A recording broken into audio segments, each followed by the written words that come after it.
Super Bowl contender. Of course. He's probably going to play when he's 45. I think they're the Super Bowl favorite right now. Now, I don't want to be overreactive to one game. I'm just looking at their roster. I'm like, wow, their front seven's still really, really good. Made Dallas one-dimensional. And those weapons. I mean, Right. Gronk looks like he's like in his prime still. No, he does. He's in the best shape that he's been in the last 5 years. But last 5 years. Wow. 8 catches, 90 yards for Gronk. All right? Chris Godwin, 9 catches, 105 yards.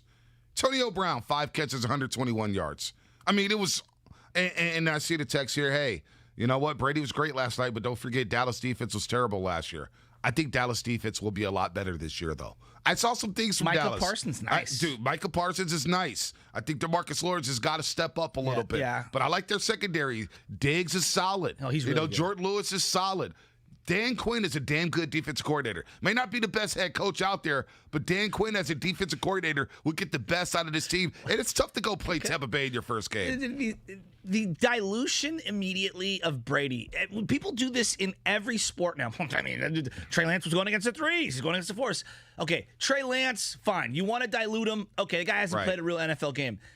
It's Tom Brady. He has 20 years of evidence and a 20-year resume that is basically the top of any industry across any type of work environment you could think of. Tom Brady is great. Stop diluting him. I don't care if he's going up against the 85 Bears or if he's going against the garbage Dallas Cowboy defense. Stop pretending and diluting that Tom Brady isn't great. He's awesome, and every single team would have loved to have had him. Looking at it now in retrospect, you're like, my God. I can't get over the arm because that's the thing I think that a lot of guys lose. Big Ben Roethlisberger's arm's not the same that it was. Not even close. Peyton Manning's arm was never great. Look at Drew Brees in the last 4 years. Absolutely. Drew Brees could throw it down the field 15 yards. Phillip Rivers. Check down. Yeah. I mean, Tom's Brady, arm's a cannon still. And he's maybe the hardest worker. Maybe the hardest worker in the NFL since Jerry Rice. Think about his offseason workouts, and he's wearing a helmet. And you see Antonio Brown do the same thing. These guys are workout warriors. They put everything they have into the offseason, into their bodies to make sure they're right for football season. I can't take anything away from them. Did you see The Athletic put together the greatest 100 players in NFL history? I didn't see that. Okay, so the top 5, and I might be screwing up the order, but the top 5 was Reggie White. It was Jim Brown, Walter Payton, Jerry Rice, and obviously Tom Brady. Okay, that was the top 5 greatest of all time. And I think the one thing that all 5 of them have in common is that, like, you can't really explain why they were in such great shape in the era that they were in. Like, Reggie White wasn't the biggest dude of his era, but he was a physical freak. He never seemed to get pushed back. So good. He was amazing. Gets the run, gets Walter the Payton, pass. his body was chiseled like Jim Brown's, unlike anyone else in his particular era. This right? is sick. And then you look at Jerry Rice. Everyone knows that Jerry, he wasn't the strongest. He wasn't the fastest. No one outworked him. And I think that's the common thread amongst all the guys. And I look at Tom Brady and what he's doing at 44 years old. I did volleyball practice last night. I'm a little sore this morning. Okay, I'm many years younger than Tom Brady, and this dude is out there. Practice. I wasn't even playing, and I'm sore. This dude's out there playing at the highest level, dominating. It's one of the most incredible athletic achievements I've ever seen. The top 6, Joe Montana, number 6. Reggie White, number 5. Lawrence Taylor, number 4. Oh, Lawrence Taylor. I'm sorry. Did I have Walter Payton? I apologize. It's all good. No, Walter Payton's top 10, though. Okay. Jerry Rice, number 3. Jim Brown, number 2. Tom Brady, number 1. I mean, Johnny Unitas, number 9. Walter Payton was number 8. There you go. Okay, number 8. I Peyton messed Manning, it up. 7. No, it's all good. Lawrence Taylor. I mean, I'm thinking about these greats, and I'm playing it in my mind. Reggie White. You know, and I sent you the Pride Time clip yesterday, the Packers So sick. and Niners in 1998. That highlight clip, when you think about all the stars on that field. Unreal. On that field, it was unreal. Jerry had 0 catches through 3.5 quarters. I know, until the last drive of the game. And then fumbled. And it didn't get called. Reggie White was on that field. Charles Haley was on that field. Hey, Haley looked good in that game. He did look Haley good. looked good in that How game. about him just staring off into the sky before that game? One of the favorite Charles Haley stories was when Gruden was doing Monday Night Football. He was doing Monday Night Football, and it was the Pittsburgh Niners game and the blackout game. Oh, yeah. And Gruden told a story about when he was getting coffee and stuff for Bill Walsh as a quality control guy with the 49ers. He said Charles Haley, before a Monday night game against the Giants, the 7-3 game, Charles Haley went up to him and said, hey, I want you to pick me up I want you to drive me in my 88 Delta up to Kettlestick today for the game. And Gruden's like, what? He's like, pick me up. So Gruden goes to his house, drives Haley's 88 Delta, right? Or was it Gruden's 88 Delta? I could be wrong there. But they drive up in the 88 Delta, and he says, Haley, the whole time in the passenger seat says nothing as he's on the way to the game. And it's like, what? Like, he's making, hey, I want you to pick. That's how sick Charles Haley was. Like, a random quality control dude was like, I need you to pick me up to drive me to the Candlestick Park in the 88 Delta. I want to ride the 88 Delta and sit me up there. But Charles Haley should be on this list in the top 100 somewhere. I think he's a football player. I think people forget how great he was. But back to Brady. Yeah, back to Brady. Back to Brady here. I'm amazed at him. And again, it's not that I'm like losing my mind that he's not a 49er this morning. I'm just a little small part of me is sad because he did want to come home. I did want to have him here, and I understand. What do you think happened there with honestly, Brady and the 49ers? This is what I think happened. I think the Niners looked at him and they were like, you're a depreciating asset. You know, you're going to command a ton, right? Because, like, obviously they would have had to move off the Jimmy, which would have cost them. Because they did have some financial, maneuvering to do. That's why they didn't pay DeForest Buckner, right? Like, let's put the rat on the table here. And now we can get into that in a second. Oh. But I think that Tom Brady wanted a lot of power, because I think that's what he was searching leaving Bill Belichick. I don't think he had enough input on the game plan, maybe on some of the personnel, not all of it, but and he wanted to have fun. Absolutely. And I don't know if Shanahan would have given him the kind of free reign. Right. Bruce Arians, for all the things that he's stubborn, but he is fun. He is fun. And I think Florida in general as a state is fun. Yep. No, and that's why I like Bruce Arians, man.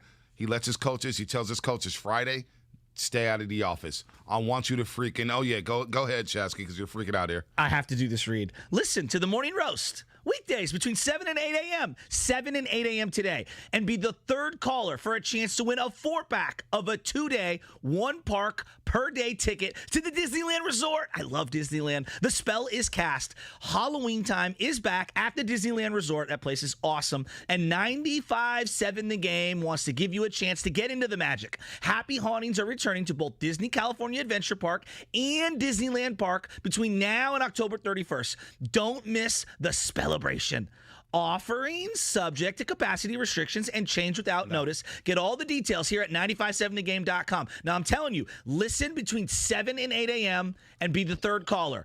We're going to have that in less than an hour. Take your family. It's happening at 7:40. 7:40, caller number 3 will be able to win the Disneyland tickets. And this 4-pack is a hell of a package. This is a $1,000 package. A $1,000 package to where you can take you and your 2 kids, your family. It is, and not only is it worth $1,000, but it's worth a lifetime of memories. Yes. To go to Disneyland, to go to California Adventure Park, to go out there and put on the Mickey Mouse ears, to take pictures with Donald Duck and all these other mascots here. I mean, this is a great package. Line up for this. Hey, so I went and saw my buddy Rocco and his 2 daughters and his wife yesterday, and first thing his wife says to me, I tried calling for that Disneyland package, and it was busy line the entire time. She's like, that's not a $1,000 package. That is infinitely more, because the unbelievable amounts of memories staying at the Disneyland Hotel right now, plus the park isn't as packed as it normally would be, because right now is the time to go. Right? It's a little bit off season. The weather's still beautiful. My good. Let's get back into Brady. Yeah, Brady, because you talk about whether or not he could have fun here with San Francisco, or will he have full autonomy of the offense? And you see him yesterday tell Byron Leftwich a couple times, no, we're doing this. Right? No, we're doing this. We're doing that. And he has full reign, and Bruce Arians loves it. Bruce Arians is like, yo, you do what you want to do. You're the greatest of all time. Let's just go out there and win some football games. This is the perfect marriage for Tom Brady after life with New England. And by the way, the Patriots play the Buccaneers in week number 4. Match up at Foxborough Stadium, Gillette Stadium, I should say. That's going to be insane on Sunday Night Football. That's tasty. That is very, very tasty. But he's great. Now, on the flip side here, as we talk about week 1 and talk about the first game of the season, as the Tampa Bay Bucks raise their banner and they go out there and defend their Super Bowl championship with a win in week 1. On the flip side, you brought up the Dallas Cowboys yesterday. The Dallas Cowboys. Whether or not this fan base would want another NFC championship, or what would you rather have? Niners Cowboys in the playoffs or Giants Dodgers? And I don't know if there's anybody on this Cowboys team I really hate, but damn, they look good. And this Dallas Cowboys team with Mike McCarthy, Now, he made a couple bonehead decisions. The 60-yard field goal before halftime, not smart. What about the option play in the red zone where he thought he was Nebraska and he had Dak Prescott pitch it to Ezekiel Elliott? And Zeke, by the way, looks like a shell of himself. Zeke don't look good. Tony Pollard looks like a better fit in that offense. Is now, that it's only just week football, one. like depreciating Zeke's body? What do you think that is? I don't know what it is. It's sad because I loved watching Ezekiel Elliott run the rock. Great. Now, you got to give it some time here. Give it some time. Week one, I don't want to overreact to it, but they got playmakers everywhere. The Dallas Cowboys, that defense will get better. The Dallas Cowboys this season will be a problem because they got a great leader in Dak Prescott. And Dak Prescott may be one of the more disrespected quarterbacks in the NFL today. Now, he's not going to last throwing the ball 58 times a game. I don't think that would happen. But Dak Prescott was throwing dimes yesterday. I have some CeeDee Lamb thoughts, and I'm going to tell you that in just a couple of minutes. To Dak real quick, if you go like this, right, I know you're saying Tom Brady, top 5, top 10. Let's be real. He's top 5 quarterback, period. He's a top 5 quarterback still to this day. If you go Tom Brady, Patrick Mahomes, okay, Russell Wilson, those are the top 3 guys. Then you got Aaron Rodgers, 4. Let's say 5.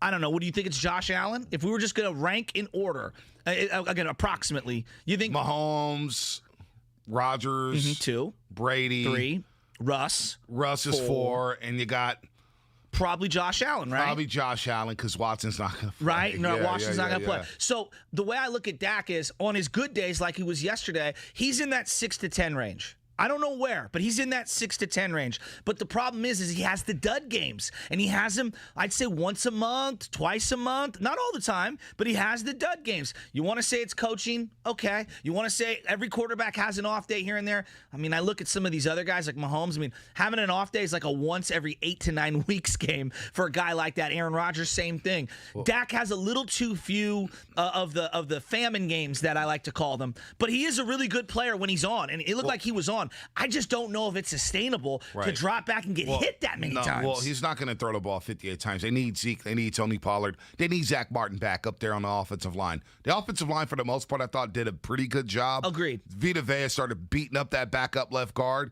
started beating him up in the second half. He looked like a monster. But once they get Zach Martin back, that offensive line looks as good as any in football. And when I say the most disrespected, it's just like, everybody's like, oh, Zach's not worth the money. Well, look, $40 million a year is a lot. It's the market value for quarterbacks it is what it is. that are in that range. It is what it is. But when you give him the weapons that he has, and you think about the arm, and you think about what he was doing to start last season with a bad defense, Dak was on pace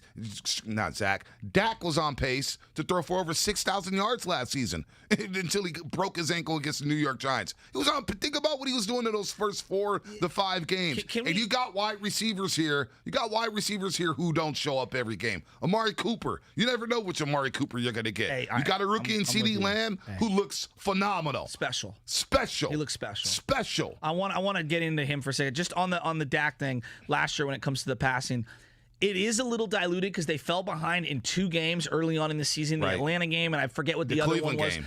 And they were just throwing the whole entire second half. So I hear you, 6,000 yards, like you got to go out and do it. He got hurt early on. So I do want to talk about CeeDee Lamb because there's something about wide receivers with the 49er fan base. When we miss on one, it's almost as if that guy haunts us in our fantasy dreams. Man. And I'm talking about Deshaun Jackson. And that's all I kept thinking about when I was looking at CeeDee Lamb last night. Well, you know what? I got some thoughts on CeeDee Lamb and Brandon Ayuk, Javon Kinlaw, and 49ers and the Lions week number 1. But coming up next, before we get to CeeDee Lamb, because we will get to it, we're going to talk to a super fan in Detroit. Oh. Dylan Henderson. Dylan Henderson is going to join us, and he's a Detroit Lions superfan. This guy has his entire house decked out in Honolulu blue, Barry Sanders jerseys, Rodney Peete jerseys, Matt Stafford jerseys. He's got team pictures in his living room. We're going to ask him what it's like being a Detroit Lions fan, because it must not be easy being a Detroit Lions fan week in and week out, year in and year out. So we're going to talk to Dylan Henderson coming up here on the Morning Russell 95.7 The Game, and that's what's coming up, brought to you by Harris Ranch Beef. At Harris Ranch, they do beef that's raised locally right here in California. Tender steaks, awesome burgers, and California classics like tri-tip roast. Flavor you crave, quality you trust. Find a store near you at harrisranchbeef.com. 49ers faithful, get fired up. Somehow the handoff into the arms of Mostert. He's gone. Touchdown.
NFL music, baby. I love it. I love it. Week 1 is here. Bucs beat the Cowboys last night. We got Niners and Lions 10 a.m. Ford Field Sunday against the Detroit Lions, the Fighting Dan Campbell's. And look, we talked a lot about the worst franchises over the last 20 years. Hell, the Detroit Lions have been one of the worst franchises in all of pro football in history. I mean, you got to go back to the 60s since they were good. I mean, like, the Barry Sanders era was nice. 6 playoff appearances in the 90s. But since then, we've had 3. We've had 3 playoff appearances since 1999. So always wonder about the fan base, right? How do you continue to be a Lions fan? What do you have to do to be a Lions fan? What makes you stick around to being a Lions fan? We're going to ask one of the biggest Lions fans out there, Dylan Henderson, a.k.a. Mysterio. He's a Lions super fan. You go check out his page on Twitter at DylanH6969. This guy's man cave is unreal. He's got team pictures. He's got helmets. He's got Lions lamps. It's everything decked out in Honolulu blue. Good morning, Dylan. You're on the morning roast out here in San Francisco with Joe Shasky the Butcher and Bonte Hill. You are a Lions super fan. I got a super fan working with me, a 49ers super fan. So, Dylan, I got to ask, man, how have you stuck around all these years, man? It must be tough being a Lions fan. Good morning, guys. How you guys doing? It has been tough. I can't lie. It has been a lot of heartbreak and stuff like that. But you know what? I grew up watching football with my dad and my uncle, and I'm from Metro Detroit, and I love my city and I love Detroit. And, I just fell in love with the Lions, good, bad, and ugly, I guess that's the easiest way I can put it, Well, look, I'm a longtime, 49er fan like you. Grew up in the city that I love. Grew up going to games with my grandfather, going to games with my dad, going to games with my brother. And it's almost as if it's a badge of honor when the team is god-awful and you're there every single week and you're one of the people riding and dying. And it's almost like part of the family tradition. Is that the case for you guys? Yeah, it is the case for me. Me and my mom, we go to the Thanksgiving Lions game every year, and that's something that we get to do together. And, it's football is family to me. Yeah. I feel like Sundays should just be like a family football day. You get up, you go to church, you watch the game, or you go to the game, you get to enjoy and relax the day. And, Sunday's my off day. So Sunday is my day to watch football, my day to go to the Lions game, my day to sit down, relax, decompress from the week and watch football. And, football's always been about family, No doubt about it. Dylan Henderson here on the Morning Roast on 95.7 The Game. So how are you feeling about this new look Lions team? How are you feeling about Dan Campbell in this new era of Lions football without Matthew Stafford? I love Dan Campbell. I love what he has to say. I love the coaching staff that we have put together. It's different. I didn't want Matt Patricia here from the get-go, and I'll say that even over the radio. I never wanted him. I never wanted to get rid of Jim Caldwell. Right. And Dan Campbell comes in, and he fires off, and I think it was time to move on from Stafford. I love Stafford, and I always will, and I wish him the best in L.A., even, maybe not against you guys, but, it was time for a change. It didn't work out, 12 seasons, 3 playoff appearances, no playoff wins. It was time for a change. We needed a culture change, and I think these guys have came in and they've really instilled that. And, we have either the second or the most youngest team in the NFL, so we have a lot of youth on our team. And, I'm excited for the future, develop these guys, see what they're all about, and, just run with it from there. Look, I got to ask you about the man cave. The man cave. Yeah. All right. I saw your video on Twitter. If you want to check out his man cave, go to DylanH6969. Dylan Henderson, a.k.a. Mysterio. He's his Lions super fan in the man cave. I'm looking at it right now. Blown away. You got team pictures. You got Lions lamps. You got everything decked out in Lions gear. How did you come up with this man cave? Do you have a significant other? Does she approve of the man cave? How much money and time and effort have you put into this man cave? So a lot of the stuff I picked over the last year of COVID. I really got to do it. I've had a lot of stuff. I put it up last year. I own a business here in Metro Detroit, and, my business kind of got cut down. I was in a real bad place last year. So that's why I love football season, because football brings me joy, and there's nothing more that I love than football in the world. So I started putting stuff on the wall, and then collectively I just started, getting more and more, finding old stuff, going back to my mom's house, seeing what stuff I had there and stuff like that, and I started putting it up. I collected a lot of it, and I did have a significant other. She didn't approve of it. So once she was gone, I could put more up, and that made it great. I got over 40 jerseys. I do different phases. I was collecting, bobbleheads. I got all the bobbleheads I could get my hands on. I was collecting mini helmets. Now I'm moving on to full-size helmets. I did the jerseys.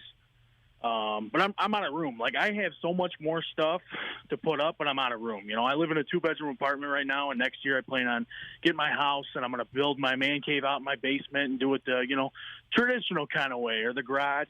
And I'll have even more stuff up then, because I got about 40 photos that I got to frame and hang. I got, 15 more jerseys I got to frame and hang. I ran out of room. Wow. I mean, this is incredible. I got to tell you, we remodeled my house recently, and I don't know if you've ever seen the San Francisco real estate, but we're very small homes, very, very, very small homes, very expensive. And my wife basically made me get rid of half of my collection of everything that I had. And then I was only allowed to put up, of the half that was left, like 1/8 of that half could go up on the walls in my little tiny studio, which she calls a family room. And so you're living the dream vicariously for me, and I appreciate people like you, because, God, my wife made me throw away all my cool stuff. What's the coolest thing that you think you have? The coolest thing that I think I have is the rarest item that I have, because it took me a long time to find it, is a signed Robert Porcher jersey, who played here in the 90s, 2000s. Wow. He's the Lions' all-time leading sack leader with 95.5 sacks. And it says, "To my president, Bill Clinton," from Robert Porcher. Nice. What? How did you get Bill Clinton's? I actually bought it off a guy in a Lions memorabilia group around here. That's so cool. And I paid a pretty penny for it, but I knew I wasn't going to find another one, because it took me a long time to find it. Wow. So how are you feeling about the 49ers game on Sunday? I'm excited. I get to dress up, and I get to go. And, if I'm being honest with you guys, like, Colin Kaepernick is my all-time favorite quarterback. Wow. I love Kaepernick. I do have a Kaepernick jersey. Really? I will continue to keep that Kaepernick jersey, and I really like George Kittle. I like tight ends. You guys know we have T.J. Hockenson. You guys have George Kittle. No doubt. I think it's going to be a clash of the tight ends. Goff's familiar with the Niners. The Niners are familiar with Goff. We'll see what happens. What do you guys in Detroit think of Jimmy Garoppolo, Trey Lance, just in general? We're trying to do 2 quarterbacks out here. It's a far cry from Montana versus Steve Young, but it's all we got these days. So we're out here screaming about it every single day. What do you guys think? I like Jimmy. I think Jimmy's a good quarterback, but I think he's drawing the short end of the stick with injuries and stuff like that. Like, your guys' Super Bowl run was incredible. Like, that was my pick to win the Super Bowl, You guys are stacked top to bottom, and it's unfortunate what happened with that. But, and then obviously last year with Bosa and all the guys going down with injuries and stuff like that, the injury bug's no fun in the NFL, because it can take a team from a playoff team to a, 5-win team. No doubt about that. Man, you know your stuff, yeah, Lion you're a super good dude. fan, man. I You're do. a good dude, I do. man. I know football very well. Every team I know very well. I do my research. And, the Trey Lance thing, man, I think that was great for you guys to draft Trey Lance. Bring Trey Lance in. Give Jimmy some competition, He hasn't had anybody riding his heels, Hey, I'm going to be real with you. I'm a Detroit Lion fan just because. Because of you. Because of you. Like, honestly. Right. And Jared Goff, because he's a local boy. He's from Marin County, outside of SF here. And so we're rooting for Jared Goff to be good. Not this week. He's lying, Dylan. He's not a Jared week. Goff fan. Don't let him I'm not going to let him sell you that he's a Jared Goff fan. He can't stand Jared Goff. But I do have family in Highland Park, and they always talk about the Lions. And I'm like, gosh. You got to root for the Lions, but you know what? You guys have had. I remember you guys in the '90s. You guys had some good years, man. Some really good years in the '90s. So hopefully the Lions get back to being competitive again very soon, man. This is a lot of fun, Dylan. Thank you. Can I say one more thing? Yeah, absolutely. If you're not from Detroit and you've never been to Detroit and you come to Detroit, football. Detroit is a football town, and this state and this team wants to win, and I know our owner wants to win. We've had some rocky years for the last 60 plus years or whatever. But I'll tell you guys, if you ever come to Detroit, you can definitely tell it's a football town and it's a sports town. I love There's it. no doubt. Ford Field is great. I've been there once. You guys got the old touchdown song. Ford Field is beautiful. Ford Field is beautiful. Dylan Henderson, good luck. Talking to you, man. Not in week 1, but good luck the rest of the season. Hope you guys do well, and hopefully the Niners and Lions can meet up in the playoffs. Thank you, guys. You guys, too. You guys have a great rest of your day. That's Absolutely. awesome. Dylan Henderson, a.k.a. Mysterio, is this segment. Midwest love. I mean, presented. so nice. It's so nice. This segment was presented by Go to State Lumber, open from 6 a.m. to 5 p.m. Monday through Friday with some locations open on a Saturday. Visit GoToStateLumber.com for more information. I want to get back into that CeeDee Lamb thing that we had teased before. And because I've got a lot of thoughts on CeeDee Lamb and what I call the domino effect in the NFL that is unlike any other sport. Ooh, I can't wait for that. Download the Odyssey app and favorite 95.7 The Game to get breaking news updates as well as links to the top interviews like Danny White. Danny White, the former Cowboy quarterback. He was on with Steiny, Guru, and Diz yesterday. You know that made Guru's day. And the best moments on the game powered by DuckDuckGo. Privacy simplified. It's a Football Friday on 95.7 The Game. Garoppolo fires. It is caught. Still on his feet. It's Kittle.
little slice of heaven behind the wheel of a John Deere 1 Series tractor.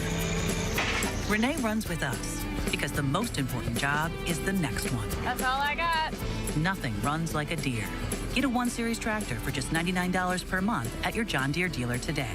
For additional cost information, please call toll-free 855-633-2315. What makes AutoZone America's #1 battery destination? Because they offer free battery testing and charging and reliable replacement batteries starting at just $79.99. And they've always got your battery solution. Get in the zone. AutoZone. Opening quarter. Here comes the blitz. Fake throw. Prescott hangs in close. Caught! That is Lamb, and Lamb is, as the field judge looks at it, a touchdown. Now, back to the Morning Roast, presented by Timeless Coffee with Bonte and Shasky. So, B, I'm watching that game last night, and I come back from volleyball practice and scrolling through Twitter, feeling like I maybe missed out on some of these hot takes that are going across my timeline. And I see one from you, and you know, I'm paraphrasing here. You're basically saying CeeDee Lamb is a superstar. And now, he's not a perfect player at this point. I mean, he's in his second year. But CeeDee Lamb, the wide receiver that the 49ers decided not to draft, and we'll get into that in a second, is out here. Yeah, he dropped a couple balls. But I know one thing he did do when the time was on the line, as we like to say, he made plays. The dude makes plays. And when the ball is in his hands, he is a ridiculous playmaker. And all I kept thinking about was, damn, did the Niners miss on this one? Because I do this in football more than I do any other sport. I know basketball, we go Sam Bowie instead of Michael Jordan. Yeah, all-time greats. But I feel like in football, because we know so many of the players from college, because the draft is so deep, we'll go to the second and the third rounds and the fourth rounds, and we'll say, I wanted us to get this guy, and they end up getting that guy. A great example is Rashawn Woods. To this day, I still say, my God, I wanted Vince Wilfork. I wanted them to draft a D tackle, Vince Wilfork. I didn't want them to take Rashawn Woods. They took him. God, that was a horrible pick. Rashawn Woods was great in college, though. Right? He was great I know, in college. but I'm just saying, Vince Wilfork was ridiculous at Miami. And then I go back a couple of years ago, and the Niners decide to pass not once, but twice on Deshaun Jackson, who was in their backyard, and they took Kentuan Balmer, and then Shiloh Rashal, the guard who was absolutely horrible. USC. And I had to watch Deshaun Jackson put together a 12 to 15-year career, and it was like everyone knew he was going to be great. What about the game at Candlestick Park he had in the first ever game at Candlestick? Do this to me? I mean, when the Eagles beat up on the Niners. Destroyed us. Destroyed them in the night. night. He was unguardable. I mean, he was unguardable. Look, he's damn near 40. He's still getting behind, safeties because he has unbelievable speed. I'm watching CeeDee Lamb, and I'm saying to myself, why didn't the Niners try to take him?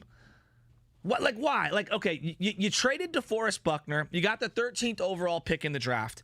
And everyone was like, you got to take a D tackle. And I said it the night we did the draft, you and I with Ryan Covey. I'm like, dude, I don't even, D tackles, unless they're going to be Aaron Donald or unless they're going to be DeForest Buckner, who was a 3-down lineman, it's horrific value to take a D tackle at 13. And now, a couple years later, Javon Kinlaw has shown some flashes. I'm still not convinced he's a 3-down player.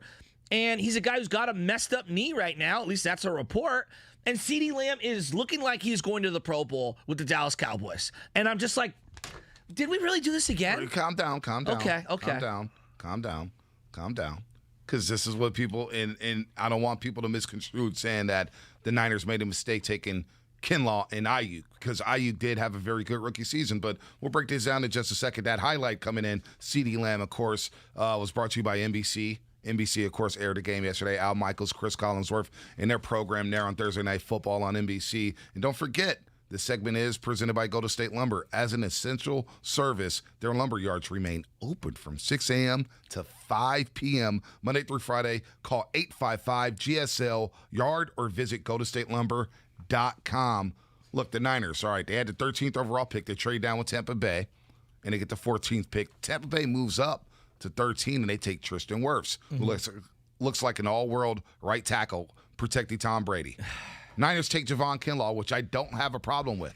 Javon Kinlaw looks like when he's right, he could be a very, very good NFL player. Now, trading Buckner away and paying Armstead, that's a different conversation. I'm not with that. I would prefer to keep Buckner. But it is what it is. We're here now. Yeah. You take Kinlaw. Then the Niners pull off a second trade in that draft. They're sitting at 31. They move up to 25 to take Brennan Ayuk. All right? Minnesota, they take the Niners' 31st pick. They take their third-round pick. And they take another pick, 176 overall. Now, if the Niners could have stayed at 31, they could have probably taken Michael Pittman Jr., who went number 34 overall to Indianapolis. Michael Pittman Jr. had a hell of a rookie season. Michael Pittman Jr. is 40 catches, 503 yards. Now he's going to be the number one receiver in Indianapolis. Now, Brennan Ayuk dealt with quarterback issues, right? Just like CeeDee Lamb. Dak Prescott got hurt in week 5 against the New York Giants. He had to play with Andy Dalton. All right? Brennan Ayuk, as a rookie, 60 catches, 748 yards, 5 touchdowns. CeeDee Lamb, 81 catches. Well, now he's got 81 catches over his career for 1,039. Right? CeeDee Lamb is special. But Brandon Ayuk also showed he could be special. But all I was saying was, on Twitter yesterday, in 5 to 10 years now, as much as we're going to talk about Javon Kinlaw replacing Buckner, we're also going to start to talk about how Brandon Ayuk stacks up with CeeDee Lamb. And that's the case for that entire draft class. Raider fans got to do it with Henry Ruggs. Raider fans right now are sick to their stomach. That's true. Because they drafted Henry Ruggs as the first receiver off the board, where you had Jerry Jeudy, you had Brandon Ayuk, you had CeeDee Lamb, you had Justin Jefferson in Minnesota, who may look better than all of them, and Michael Pittman Jr. I mean, this guy looks the part. We are going to talk about CeeDee Lamb, Jerry Jeudy, Brandon Ayuk, Justin Jefferson for years to come. There's no doubt about that. No doubt about that. But I think it's very early to say, oh, man, the Niners made a mistake. No, but I had the feeling watching the game like, man, like I like Ayuk. I like Ayuk a lot. I like Ayuk a lot, but I love CeeDee Lamb coming up. He's a playmaker. I've watched damn near every Oklahoma game, dating back to CeeDee Lamb's freshman year. Okay. He was at the Rose Bowl against the Georgia Bulldogs, and he had a monster first half as a true freshman. And I just remember the announcers, this guy, CeeDee Lamb, as a freshman, is really building a rapport with Baker Mayfield. Then he plays with Kyler Murray, and he goes off. Then he plays with Jalen Hurts, and he goes off. CeeDee Lamb is an absolute baller who's in a perfect situation. Now, could CeeDee Lamb fit in Kyle Shanahan's offense? I think so. I think this guy, when you're a special player, you fit in any offense. I agree with that. You fit in any offense. Same thing with Brandon Ayuk. But when the people were coming down my road yesterday on Twitter talking about, oh, you see all those drops of CeeDee Lamb? And you came out with it sweet. That was great. Somebody told T.O., oh, man, what's up with all those drops? You know, you're not catching passes. T.O., what'd he say? There's one thing I do catch. That's flights to Honolulu to go to the Pro Bowl. 100%. And that's what CeeDee Lamb looks like. He looks like a damn Pro Bowler. So, you know, he's a unique player, isn't he? He's a very unique, and he returns punts. That was the other thing that I noticed, because we've kind of lost our mind on Ayuk returning punts. And I'm like, well, CeeDee's doing it. Now, they've got a little more depth at wide receiver than the 49ers. I mean, a lot more depth, I would say, especially at the high end than the 49ers. So it's just, look, it's something to monitor. I'm not saying I'm losing my mind. Right. I'm just saying, like I can already see it. Because I'll be real with you, B. Look, I like Deebo Samuel a lot. I think a lot of Niner fans really like Deebo Samuel. Would you rather have DK Metcalf? Or A.J. Brown. Wow. I mean, like, look, I'm being real. Like, I'm looking at that draft, okay, 2019, and I'm going to forever, and I know a lot of people are going to do this, I'm going to say, all right, Deebo, obviously Mecole Hardman also went after Deebo. Hardman, yeah. Deebo did as well. DK Metcalf, A.J. Brown, Deebo Samuel, Mecole Hardman, they're all going to be grouped up together because, like, let's be real, DK looks like baby T.O. That's who he looks like. He is baby T.O. Right? And as great as Deebo's been for the Niners, he's missed a lot of time, and his stats don't measure up to those other two, DK and A.J. Brown. Now, you could say that's not fair. No, it just is what it is. It just that's what happens. This is pro sports, you know? And so, I don't know, man. I just it was just frustrating watching CeeDee Lamb. Now, look, If he plays this Sunday, he balls out, everything goes good, we're not going to be thinking about CeeDee Lamb. But I do think it's something that a lot of people did want him. And we do this in the NFL, I think, even more so than the NBA, where it's like, that's the guy I wanted, and he's on another team, and he's doing really well. And it's just, you kind of like, I don't know, you have buyer's remorse a little over a long time. And I feel like the Niners and their fans, more than any other position, do that with the wide receiver position, don't we? Yeah, absolutely. 5-1-0. All you need to know is they gave him 88. Only Cowboy legends wear number 88. That's CeeDee Lamb. And I get it, 5-1-0. Another 5-1-0. He had key drops in that game. But when you saw it was money time, what type of catches did he come up with? The run after the catch. Yes. CeeDee, when he has the ball in his hands, he's a special player. Now, also 6-5-0, picking Debo above DK hurt more. And that was the draft we talked about. I wanted him. I like Debo. I like DK as well. A.J. Brown shocked me because he was the guy who was overshadowed at Ole Miss. I didn't think he'd be this But think good. about that. You're right. Debo went 36 overall. All right? 36 overall. He's got 90 catches for 1193 so far in his first 2 seasons. You go look at A.J. Brown. He's got 122 catches, 2,126 yards so far in his career. DK Metcalf, 141 catches, 2,200 yards. 2,200 yards. All right? Back-to-back 17 touchdowns. A.J. Brown's 19 touchdowns. And he broke the record for rookie receiving yards in a playoff game. Right. That game was sick. DK's got 17 touchdowns. A.J. Brown, 19 touchdowns. How many for Debo? 4.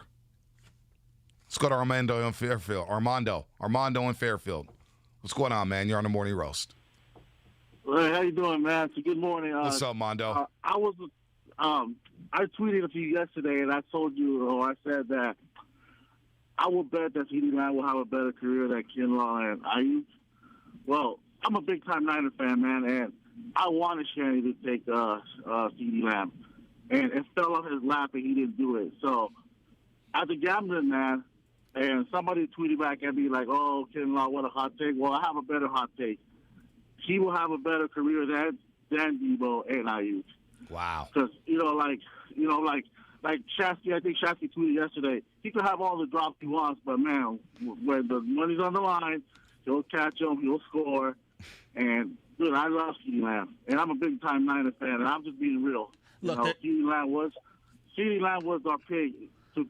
Imagine him and Trey Lance waiting in the wings. That's all I have to say. I'm Good call, with you. Mondo. Here's the thing. See you at the Hilton Hotel as well. Good call. Here's the thing about CeeDee. Now, Ayuk gets great separation. I love separation. Separation's great. Contested catchers are the guys that I love in the league. Like, that's what makes DeAndre Hopkins so special, is that you could be draped all over him. He's going to still make catches. Was Chris Carter the fastest, I get separation dude in the league? Nowhere near that. But, dude, he can make a contested catch with a guy on his back, and that's a safety net for a quarterback, and it allows the quarterback a wide margin of error to deliver the ball outside the hashes. Right. And I do think that's an element that the Niners miss. And then, look, part of why we love George Kittle is the play making after he catches the ball. And that's what CeeDee Lamb does. One sec, B. Listen to the morning roast between right now, and 8 a.m. and be the third caller for a chance to win a 4-pack of 2-day, 1-park-per-day tickets to the Disneyland Resort. The spell is cast. Halloween time is back at Disneyland Resort. 95.7 The Game. Want to give you your chance to get in on the magic. Disneyland! I can't believe this. Happy Hauntings are returning to both Disney California Adventure Park and Disneyland Park between now and October 31st. Don't miss out on the Spellebration. Offers subject to capacity, restrictions, change without notice. Get all the details at 957thegame.com. Listen for the next hour. Fire up the number. We're going to give it to you the second we're ready, and you could win these Disney tickets. No, there's no doubt about it. It's a great package. Package is worth over $1,000. You go down there and make a kid's dream come true. All the pictures with all the Minnie Mouse, Mickey Mouse, Goofy, Donald Duck, all these guys. Bambi? All of them. Is Bambi around Disneyland? I don't even know. I've never seen Bambi at Disneyland. Never seen Bambi. And by the way, at 9:30, we're going to introduce a new segment here. Married to the Game. Uh-oh. Uh-oh. Okay, let's talk about this for just a second. Married to the game. You're listening to 95.7 The Game, KGMZ FM and HD1 San Francisco on the Odyssey station. And as always, Twitch is brought to you by Xfinity. Good morning to everybody on Twitch. Good morning to everybody on YouTube. We see you, Roasters, as we break down week number 1 between the Niners and Lions and kind of recap last night's game as well. So people know that you and I are psychos when it comes to sports and just specifically, Bay Area sports. Mm-hmm. I get asked a lot, what's your wife like? What is she? Is she a crazy person too? Yep. I'm like, no, actually, my wife's completely my better half and way more normal and way more measured and reasonable than I am. She is going to come on and give football opinions on 3 games. And we're going to pick back and forth, okay? Your girl versus my girl. And I have got something that I want you to do if I win, and you've got something that I got to do for you if you win. And these things, I'm telling you, when we unveil them today, the ladies, they don't really know football that well. My wife's actually kind of stressing about it, and I told her I'm not helping you at all. I'm not doing anything. And they got to pick against the spread. Oh, well, my wife doesn't even know what the spread is. Yeah. She thinks the spread is hummus or something. They got to pick against the spread, man. This is not going to go well. I'm going to be honest with you. I've already thought about what your chore is going to be. Well, I've thought about what your chore is going to be. Do we want to wait and unveil it, or do we want to say it now? It may have something to do with poop. All right. I'm sorry. Well, let's tease. 9:30. 9:30. Right, okay. Forget having experts on, giving their picks, and them wasting your money. We've got female experts. And here's the other thing, the other nuance to the game. Oh, boy. I am going to ask Anna one question about you per week. And you get to ask Michelle one question about me per week. And we're not allowed to interrupt because I know you're going to want to interrupt. Yeah, she's going to say something that's going to really tick me off. And no we rebuttals. we may be on the couch tonight. Let's just say that. We may be on the couch tonight because when we get home, we will have, it's going to be interesting. Yeah. 9:30, married to the game. By the end of the season, either a friendship or a relationship could be ruined here at the end of the NFL season. I'll be sleeping on the street. I'll be on the street as we get back into football. Don't forget to download the Odyssey app. Discover hundreds of new exclusive music stations available now for sports and music fans by sports and music fans. Look, check out the Odyssey app. You can check everything out. Music, sports, news, downloads, podcasts. Download Jeopardy from yesterday. Who won? I don't know who won. Anybody know who won Jeopardy yesterday? I meant to listen to that. I usually listen to Jeopardy all the time. Yeah, I was a little busy taking naps, and I was on daddy duty. You know what? By myself yesterday. Dibs won. I'm going to download. Dibs broke his 2-game losing streak. He won. Why'd you break? I was going to download the Odyssey app. Well, I already have it downloaded. I was going to rewind it, go back, and listen. How are you going to do that? On the Odyssey app. I mean, okay. It's on my phone. I'm still going to listen. I want to hear Hey, Siri, how he won. Pull up Steiny Guru and Dibs from yesterday on the Odyssey app. It's that simple. Also, check out the Tailgate Crashers, cracking cold when to get game day ready with tunes from all your country faves. The new Odyssey exclusive stations on the Odyssey app, brought to you in part by Macy's, Geico, and Coke Zero Sugar. Look, man. 5-1-0. Guys, why are you discussing this after a fantastic NFL opener? You're bringing my football emotions down. All right, I'm not trying to. Bonte, you're the Zeke Elliott. Overhyped, overpaid, and still underperforms. All right, that's cool. Are you excited for this weekend? I'm so pumped for Niners-Lions. No, I am pumped for this. Pumped. Here's the thing. Debo and CD and all that stuff. It's one night. We haven't seen our guys play. Yeah, we haven't seen IU play, but it's 4-1-5. Look at the quarterback. How is Samuel supposed to put up similar numbers when he has a garbage quarterback? I mean, Jimmy's better than garbage. That's not a fair thing. That's not fair. But Jimmy's not garbage. I would say this. Debo is used in a way very different from the way no doubt. DK Metcalf is used, or even A.J. Brown. They use Debo like a hybrid running back. I mean, he is a steroided version of what Percy Harvin was supposed to be coming into the league. Right. There's no doubt about that. He's a weapon, not a wide receiver. He's a weapon. And how will they unveil that weapon Sunday against the Detroit Lions? Do you expect more jet sweeps? Do you expect more passes downfield? How will the Niners look? Basically, you got the same offense. Well, you got Trent Williams in for Joe Staley. You have Alex Mack in, who's an upgrade for whoever was the center in 2019, including Weston Richburg. It's on now. Yeah, it is. Mostert's healthy. Shanahan expects a big year out of Mostert. Is this going to be a run-heavy team? Are we going to see some passes downfield? Well, how's Ayuk going to look in his second season? Defensively, I think the Niners will be fine. I really want to see what Shanahan does with this offense because they averaged 30 points per game in 2019. watching the game last night, and I know a lot of people say, wow, the Niners, they don't have the offensive firepower with the wide receivers to be able to compete with these two teams. Styles make matchups, baby. Styles make the fight.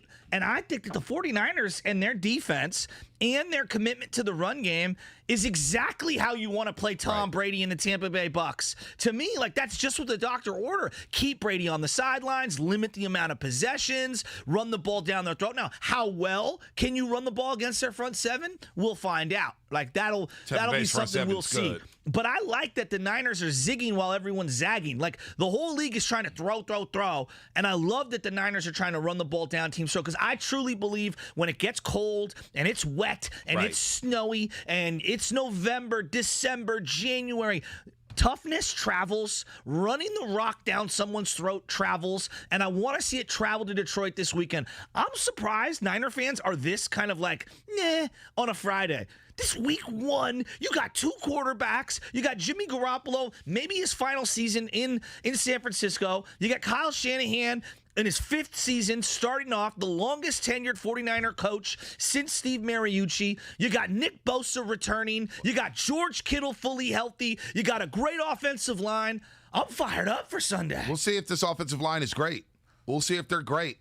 A lot of question marks with this offensive line. I want to see if they're great. 888-957-9570. What is the one thing you have to see from the 49ers on Sunday to make you feel good about their prospects this season? We're also going to roll out some over-unders a little bit later. Ooh. We got some over-unders on Sunday's game. How many passing yards for Jimmy Garoppolo? How many snaps for Trey Lance? How many rushing yards for Raheem Mostert?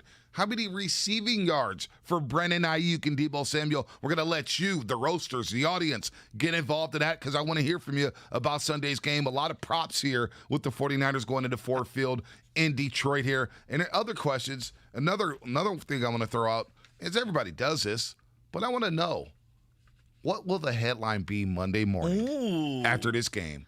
What will the headline be in the San Francisco Chronicle Monday morning after the Lions and Niners tangle?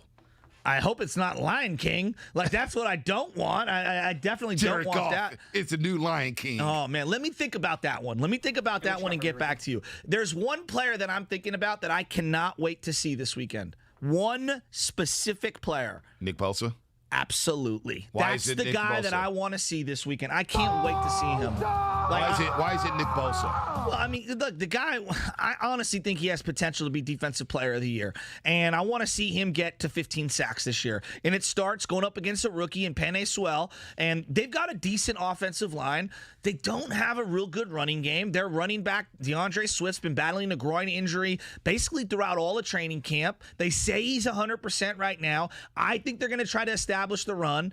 And to me, I want to keep them off schedule and in 3rd and long so that I could pin my ears back and hunt Jared Goff and feast on this rookie offensive tackle. I want to see Bosa get the quarterback and bring him down, Al Davis. We're going to hear from Nick Bosa on the other side here. He spoke to the media yesterday down in Santa Clara. We will hear from Nick Bosa. He says he's not on a pitch count. He's not on a pitch count, so we'll hear from Bosa coming up here on the other side. 669, Jimmy Garoppolo and 49ers choke. That's his headline for Monday morning. 510, a lot of y'all Niner fans are downplaying the Lions. I'm going to laugh when they lose. People think the Niners are going to lose to the Lions. Really? What about Ricky in Dublin? Ricky in Dublin, you're on the morning roast. Really? You think the Niners are losing on Sunday? Absolutely not. We're going 21-10, garbage time touchdown from the Lions, 2 touchdowns from Jimmy, 1 from Mostert. Mostert going for 120. It's a wrap. Oh, I love the boldness right there. In and out. Chambry, Arizona. What's happening, Chambry? You're on the roast. Hey, good morning, fellas. Appreciate you taking the call. For me, I mean, man, I'm jacked. You guys already know what it is with me with football. So I want to see the deep ball, man, from Jimmy. At least some 3 to 4 connections with one of our playmakers, whether it be Ayuk or Deebo, but just that threat. I mean, I like the toughness that we play with, running it down people's throat and just smash mouth. But, you know, once the defense locks in and they start playing them check downs and the runs and loading up the box, we got to be able to at least have that damn threat to stretch the field. I mean, I don't want to see Jimmy out here like Draymond Green, just passing little short stuff and not being able to be somewhat of a threat offensively. So that's what I want. Good call. Yeah. Let's go, faithful. Let's go, Let's baby. go. And by the way, Phil Yates of ESPN just tweeted out that another recently reworked deal to create cap space for in-season management. The 49ers converted about $7.8 million of Jimmy Ward's 2021 compensation into a bonus, resulting in about $5.85 million of cap space. Right now, the Niners are at about $7.3 million in cap space to try to manage in season in case they want to pick somebody up here. 888-957-9570. What's your Monday morning headline for the San Francisco 49ers? And one player I'm looking forward to, I want to see Jimmy Garoppolo. Do you? I want to see Jimmy G healthy with this core. I'm excited for him. I'm excited to see what Jimmy G has in store I think this is an FU tour for him. This is an FU tour to everybody who's doubted him, including yours truly. What's he got in store Sunday? How's he going to come out and throw the football here? 888-957-9570. I want to hear your Monday morning headline. Plus, we're going to hear from Nick Bosa on the other side. You want to check out what Nick Bosa had to say here on the roast. It's the Butcher and Bonte right here on 95.7 The Game.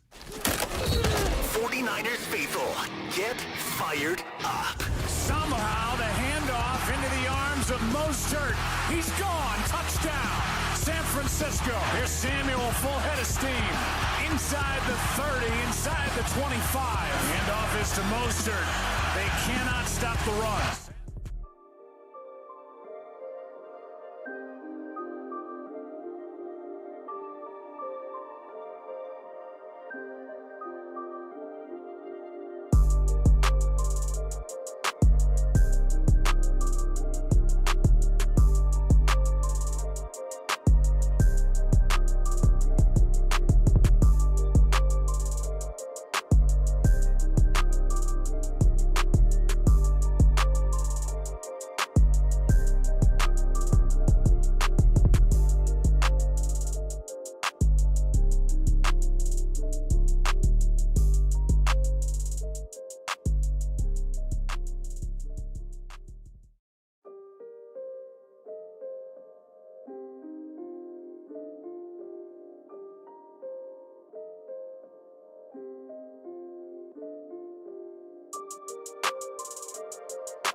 Full terms and conditions at fuelrewards.com. There's a story behind the food we eat. I'm Amber Stott, food activist and host of Raising Kale, a podcast that uncovers the food stories no one else is talking about and the heroes improving food in their communities. Listen on the Odyssey app or wherever you get your podcasts.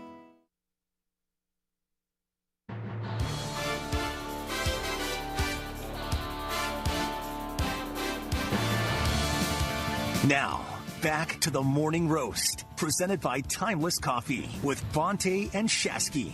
Hey, love that beat. I love it too. That beat. Real quick here, because we're talking about Monday morning headlines and whatnot.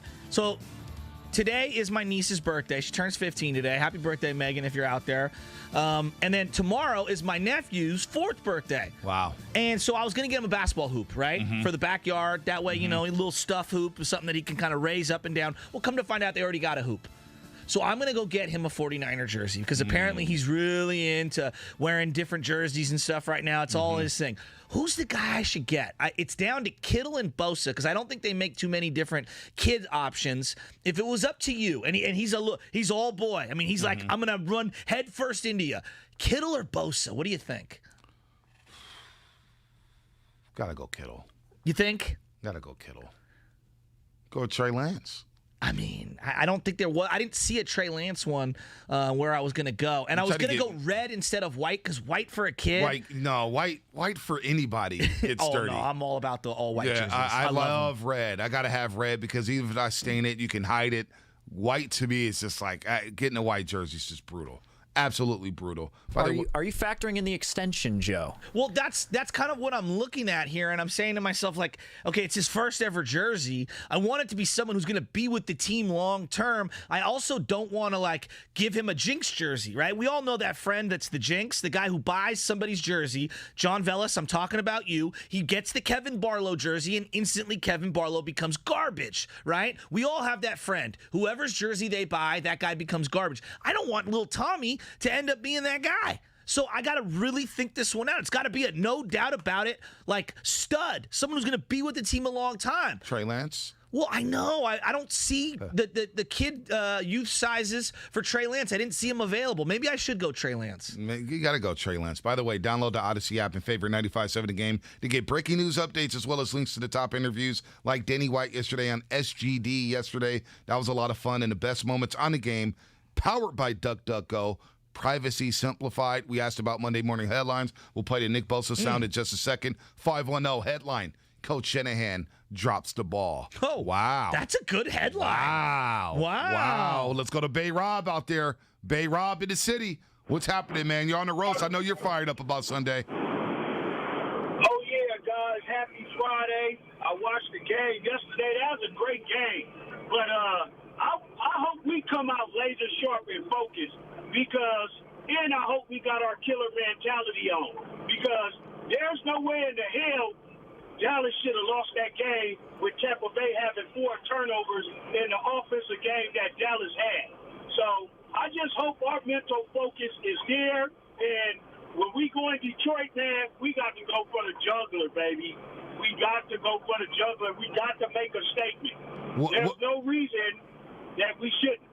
What's the headline for Monday, Bay Rob? What's your headline? My headline is Niners smash the Lions. That's my headline, baby. I'm trying to go in Detroit and put the smash down. Let's make a statement. That's my headline. There it is, Bay Rob here on the Frisco Friday on the Morning Roast. Look, I'm eager to see how they come out offensively. I want to see what Jimmy G does after all the noise. And Shanahan can say what he wants to say about there not really being a quarterback competition. Everything you did signaled to it being a quarterback competition. Why were you being so coy about it? Whatever. You were the hard-headed one, not the media. But we can move off from that. I want to see what Jimmy Garoppolo is going to do after an all-season with swirling rumors about whether or not he's going to be a Niners quarterback, on whether or not he's going to have to sit behind Mac Jones, or they're going to take Mac Jones and cut Jimmy, or Trey Lance taking his job. Or I want to see how Jimmy responds week number 1 with this running game, with this offense, and with these weapons that he has on the outside and George Kittle being completely healthy. I want to see what Jimmy Garoppolo does. That will be the biggest talking point out here. What does Jimmy do? Does he look great? Does he look mediocre in a win? Does he look pedestrian? How much will he throw it? Where will he throw it? Will he throw it down the football field? Will there be the Jimmy L no throws? I'm so eager to see what Jimmy Garoppolo does in his first game in Detroit. I mean, I am as well.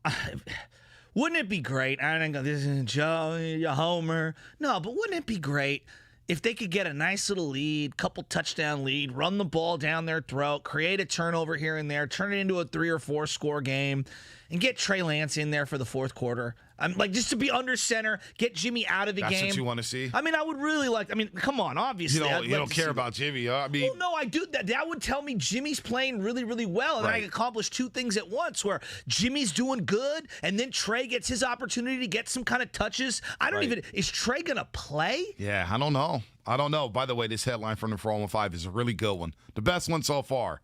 Niners motor past Lions in Detroit. Ooh, I like that Nice play on Motor City. Not bad, 415. Not bad. Another one from the 415. Niners bitten off a road win. It ain't bad either. Jason and Concord. Jason and Concord. What you got for us here on the roast? Hey, man, I'm just calling in to give my take on the headlines. You heard it here first. Bosa eats Lions' heart. My man is going to go off. He is going to go off. I like it. He's been sitting on his hands, waiting to get into somebody. Watch my boy play. It's going to be amazing, and I'm out. Let's go. Nice call, Jason and Concord. Nice call. Speaking of Bosa, here's what he had to say about a pitch count on Sunday. Will there be a pitch count for Nick Bosa Sunday against the Lions? No pitch count for me. I'm just going to go whatever Chris tells me. I'm fully confident to play as many snaps as I need to. He might be. He's unintentionally funny, man. Can I play one more? Wait, whose voice doesn't fit the body more? Barry Bonds or Nick Bosa?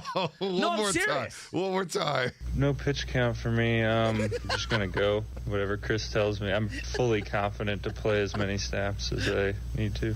Oh, my God. Oh, man. I mean, Nick, no pitch count. No pitch count. I'm not going to lie. I'm not a fan, but I'm not afraid to play on it or anything like that. I'd rather play on grass, and I'm glad we have a grass stadium, but you feel fast out there, so that's one good thing about it. Have you seen Caddyshack before? Oh, yeah. Anytime somebody says grass, I don't know, I go instantly back to smoking grass. Every single time I go back to that entire line, and just the whole scene with Bill Murray and whatnot. He ain't lying about the AstroTurf, though. I'm not a big fan of AstroTurf. We saw the MetLife Stadium was bubbling up because of the storm. I got to say something about that. What?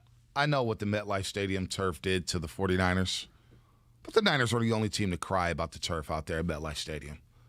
They actually looked pretty soft crying about the turf. They're the only team to do it. Well, they did lose back-to-back players on back-to-back plays. I get it. And Jordan Reed. I get it. But they're the only team to complain about the turf. And Jimmy Garoppolo. They're the only team to complain about the turf. Yeah, okay. Literally 4 guys in less than a quarter got hurt on weird turf-type plays. They were literally the only franchise complaining about the turf. Well, I don't know. I just thought it looked a little soft. No, that's okay. Whatever. Neither here nor there. I'll give you my headline. God, where are Niner fans, man? I see them on the text line. Week 1, baby. It's week 1. Here's my headline, B. The headline is this. Cowardly Lions. Because that's what's going to end up happening. They're going to get boat raced and smacked. I'm saying 35-3. Wow. 35-3. You know that. Wow. Headline from the 510. Jimmy carves up Lions for 330 yards and 3 touchdowns, and the 49ers roll to a blowout victory. That's what I'm looking for. Our guy, Side Job Rob. Okay. Freelance to give Trey the starting job at the type of quarterback Garoppolo will be. Interesting. Niners start the season with the roar against the win versus the Lions. That's from the 408. 888-957-9570. Give us your headline. As we'll get into some over-unders in the 8 o'clock hour, over-unders on Sunday's game. We'll do some props, Jimmy Garoppolo passing yards, Mostert rushing yards, Ayuk and Debo receiving yards, sacks for Nick Bosa, who says this, he will not be on the pitch count. No pitch count for me. I'm just going to go whatever Chris tells me. I'm fully confident to play as many snaps as I need to. So I want to see Bosa. You're ready to see Jimmy Garoppolo. No George Kittle. Huh? No, like if we were like ranking who are the best players on the team, whether it's Madden or just, around the league, George Kittle's usually the top player on the team. Okay, you want to say Trent Williams? Fine. We're obsessed with fantasy football, so most people go, directly to a pass catcher or a running back or a quarterback, right? So I'm looking at George Kittle. I'm surprised we're not as hyped for him this particular week. Yeah, Yeah, no, I hear you. Is it because you know what he's going to give you? Yeah, I mean, I'm just, look, George Kittle's going to ball out. You know what he's going to do in the run game. You know what he's going to do in the pass game. But I'm just eager to see who's going to be throwing him the football.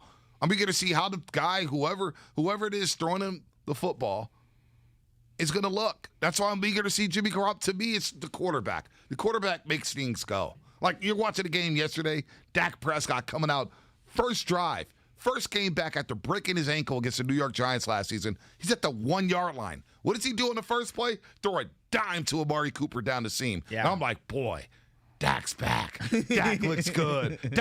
Did you go into that game? You want to see how Brady looks? Yeah, well, and you want to see how Dak looks. I wanted to see how he responded to getting hit in the pocket. Absolutely. And so when you look at New England and Miami, you want to see how Mac Jones looks, and you want to see how Tua Tagovailoa looks, the two former Alabama quarterbacks. When you think about Carolina and the New York Jets, you want to see how Zach Wilson looks in his first game, and you want to see how Sam Darnold looks in his first game. Now, you may want to see McCaffrey as well because he was hurt last season, but we all want to see the quarterback. No doubt. And I want to see Sunday, how does Jimmy look? Does Jimmy look light years better than what he was in 2019? Does Jimmy look like the guy who held off Trey Lance in training camp? What does Jimmy look like? So that's like Bosa, yeah, I'm going to be a little concerned about the knee. But I know if Nick Bosa's right, he's going to be Nick Bosa. What is Jimmy going to look like, man? That's where I'm at. Well, I think Jimmy's going to, give you a typical Jimmy performance where, at times he looks great. At times maybe he throws an throw here and there. He's going to move the ball, probably kick some field goals, score some touchdowns. And they're going to win the game. Like, that's what Jimmy Garoppolo is. He's not going to be perfect. He's not going to give you Tom Brady performances. Right. But he's also not going to be as turnover-prone as Nick Mullins and C.J. Beathard, although he will throw the oh-no throws. There's no doubt about it. And I also think Shanahan's going to, scheme everything up. Like, I'm interested to see how much a tray they use, how much of the jet sweep action, how much play action bootleg that they showcase. It's going to be fun. I mean, what's their field position going to look like if they can stop the Lions on offense and get the ball at the 50? Like, are they going to take shots? Are they just going to run it down team's throat? Is Mostert the guy who's going to touch the ball primarily out of the backfield, or is it going to be more Trey Sermon? No doubt. I don't even know. I like these headlines coming in. 313.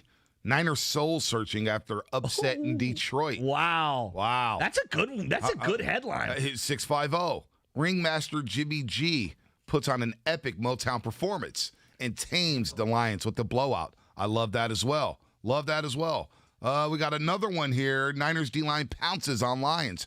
Armstead sacks Goff 3 times in 34-10 trouncing. That's from the 415. Listen to the Morning Roast right now. Listen, because you could be the third caller to win a chance of a 4-pack 2-day, 1 park per day ticket to Disneyland and the Disneyland Resort. The spell is cast. Halloween time. It's back at the Disneyland Resort. 95.7 The Game wants to give you a chance to get into the magic. Happy Hauntings are returning to both Disney California Adventure Park and the Disneyland Park between right now and through October 31st. Don't miss the celebration. Offer subject to capacity restrictions and change without notice. Give all the details at 957thegame.com. So listen right now, and I'm telling you, you can take your family to Disneyland because we are gonna in a couple of minutes unload this package, and you got to get in and call, and you can take your family on a trip of the lifetime, memories that will last forever. I love it. Disneyland package, man. I need to get back down to Disneyland. I can't wait to take baby Chaz down to Disneyland. By the way, watched the game with baby Chaz yesterday. I was on daddy duty and then went down to a concert down at the SAP Center in San Jose to go see Mamula. Well, she didn't get home till 1 in the morning. I was like, man, I was knocked out. Were you getting a little worried or? No, maybe. Where maybe you at? Just a little, Question mark? I didn't text. I was just like, okay, I'm going to just fall asleep and maybe she comes home. But baby Chance is good yesterday. Fed her dinner right before the game, had the TV there. And then she heard the national anthem and baby Chaz's head snapped to the TV. and she's watching the singer. I don't even know who was performing, but she was just stopped for a second. It was like, hold on, Daddy. Hand over the heart? No hand over the heart, but she was just like, hold on, Daddy. Hold on. I'm watching the national anthem. Then I gave her a nice little banana, put her back in her playpen. She was rolling.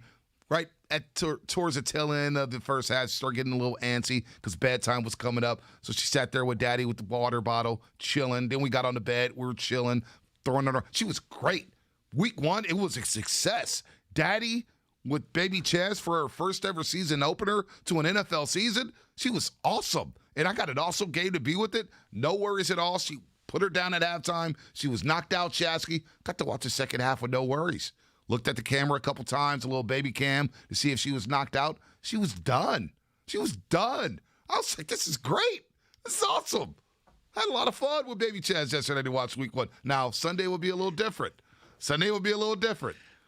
Baby Chaz, I need you to go take a walk with Bobby. Did you have any players playing in fantasy during this game last night? I did. Who? Tom Brady. Okay. Antonio Brown. Oh, so you were a happy little camper early on in that game. I've got Antonio Brown in damn near every league. Tom Brady, I've got him in a couple leagues. I love touchdown Tom. I did. No Cowboys, though. No Cowboys. No CeeDee Lamb, no Amari, no Dak. Well, that's good. All right. Oh, I actually got Tony Pollard because Zeke will break down at some point. So I got a question to ask you. Is this the last opener as a starter for the 49ers for Jimmy Garoppolo? Wow. I think so.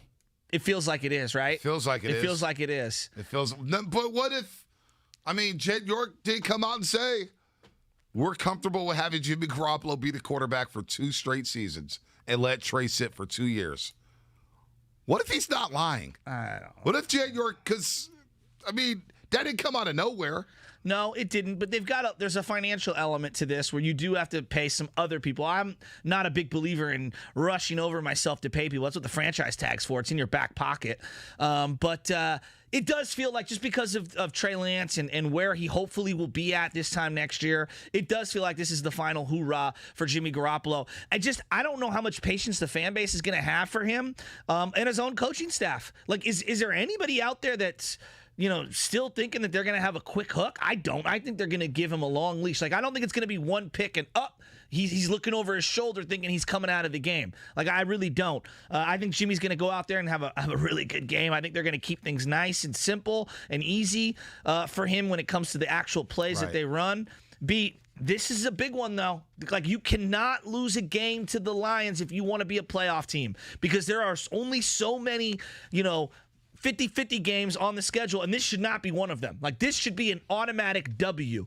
So I feel like Niner fans in general are a little more ho-hum on this week 1 than they would be a game that was a little more 50-50. Why are Niner fans ho-hum on Detroit week 1? Because we're a little arrogant. Let's be honest. We think this team is really, really good in the sense, I'm not saying that they're Tampa Bay good, but they're playoff-worthy good, and Detroit is kind of, they're meh. As I like to say. It's week 1 season opener. Not great. Not horrible, but meh. They're going to be fired up at Ford Field. What happens if the Lions come out and score first? And the Niners are playing from behind? That will be interesting. That will be interesting. What happens then? Because then they got to throw a little more. You could still run down 7-0. They get down multiple scores. That would be interesting. How do you think Shanahan's going to play this with Jimmy Garoppolo? Is it going to be a nice balance 50-50? Is it going to be 60-40 run-pass ratio? How's he going to play this with Jimmy Garoppolo? I actually think he's going to have a lot of short, controlled passes off that bootleg action early in the game. You see in the last couple of games Jimmy Garoppolo started, one of the first plays or the first 2 plays has been simple little play action out in the flat. Let me throw to a receiver, a tight end, or a fullback.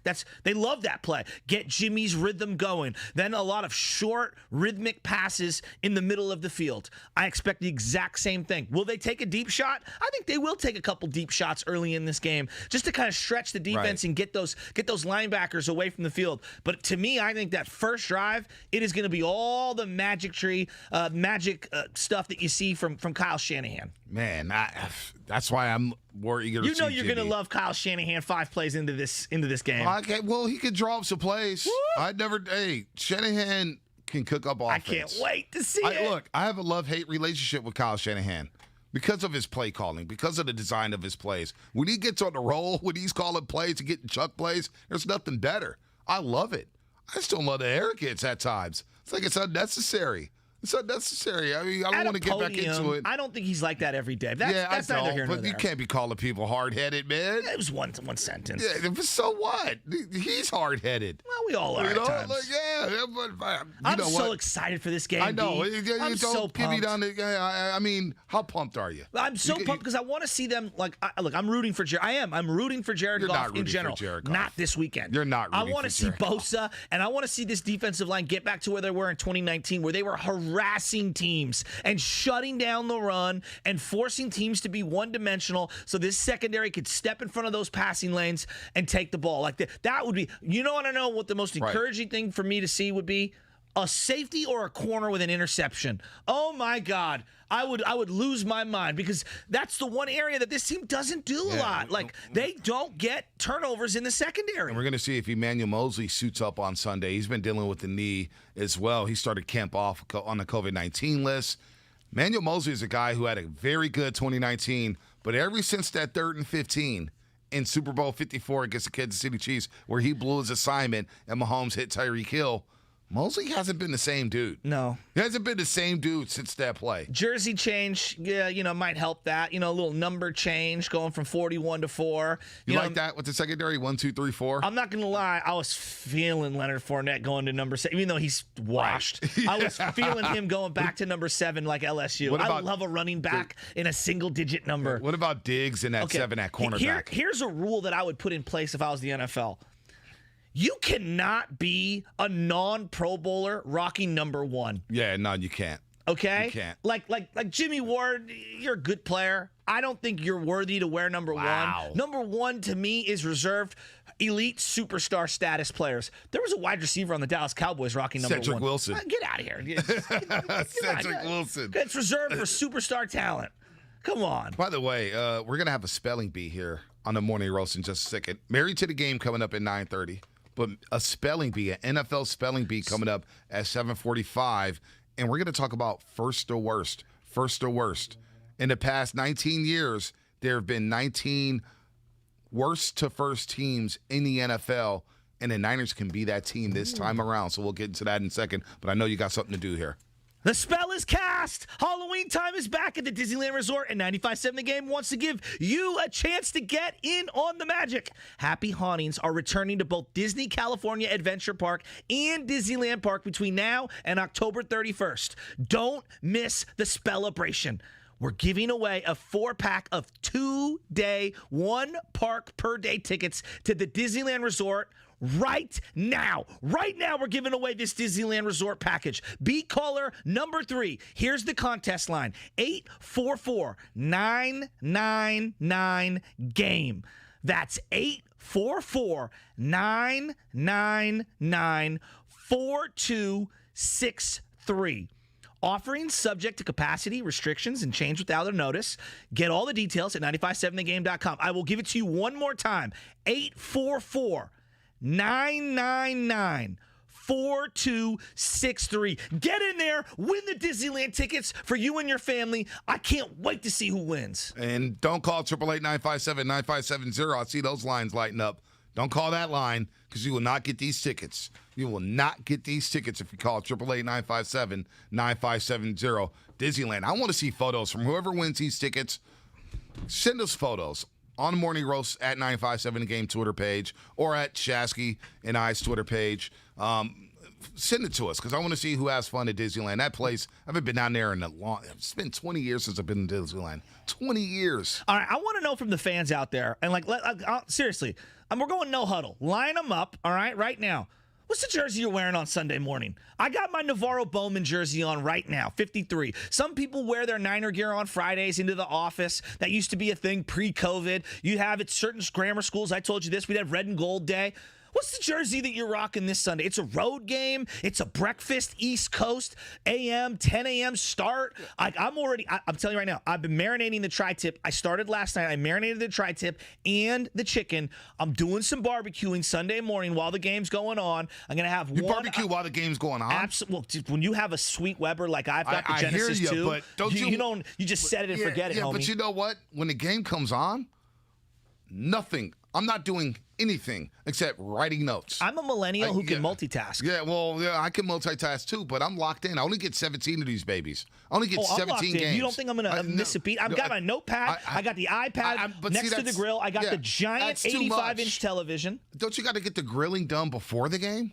Well, no. Isn't it like an early wake-up call? Get the grilling done before the game? See, you're missing out. The tri-tip's going to take multiple hours. I'm going to slow cook this bad boy. Don't you get up at 6 a.m. for this? Oh, I was thinking about going to play a quick 9 holes with my cousin before me and you do pre and post. Wow, that's insane. I got to burn off some of this energy. Insane. That's insane. I'm rocking my red Navarro Bowman 53. What's the jersey that you got to wear on road games in the morning? So I used to have these 49er pajamas that I would wear with my 49er socks for like all the road games and whatnot, and they used to bring me a lot of good luck. I ditched those pants because I had them for like 15 years. So I got rid of them during, when you're shedding some of the old stuff. And so now I got to create some new good juju, as my dad likes to call it. I hear you. What are you wearing?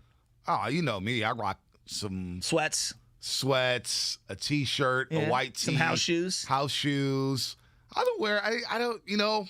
don't wear much Niner gear when I'm at the crib.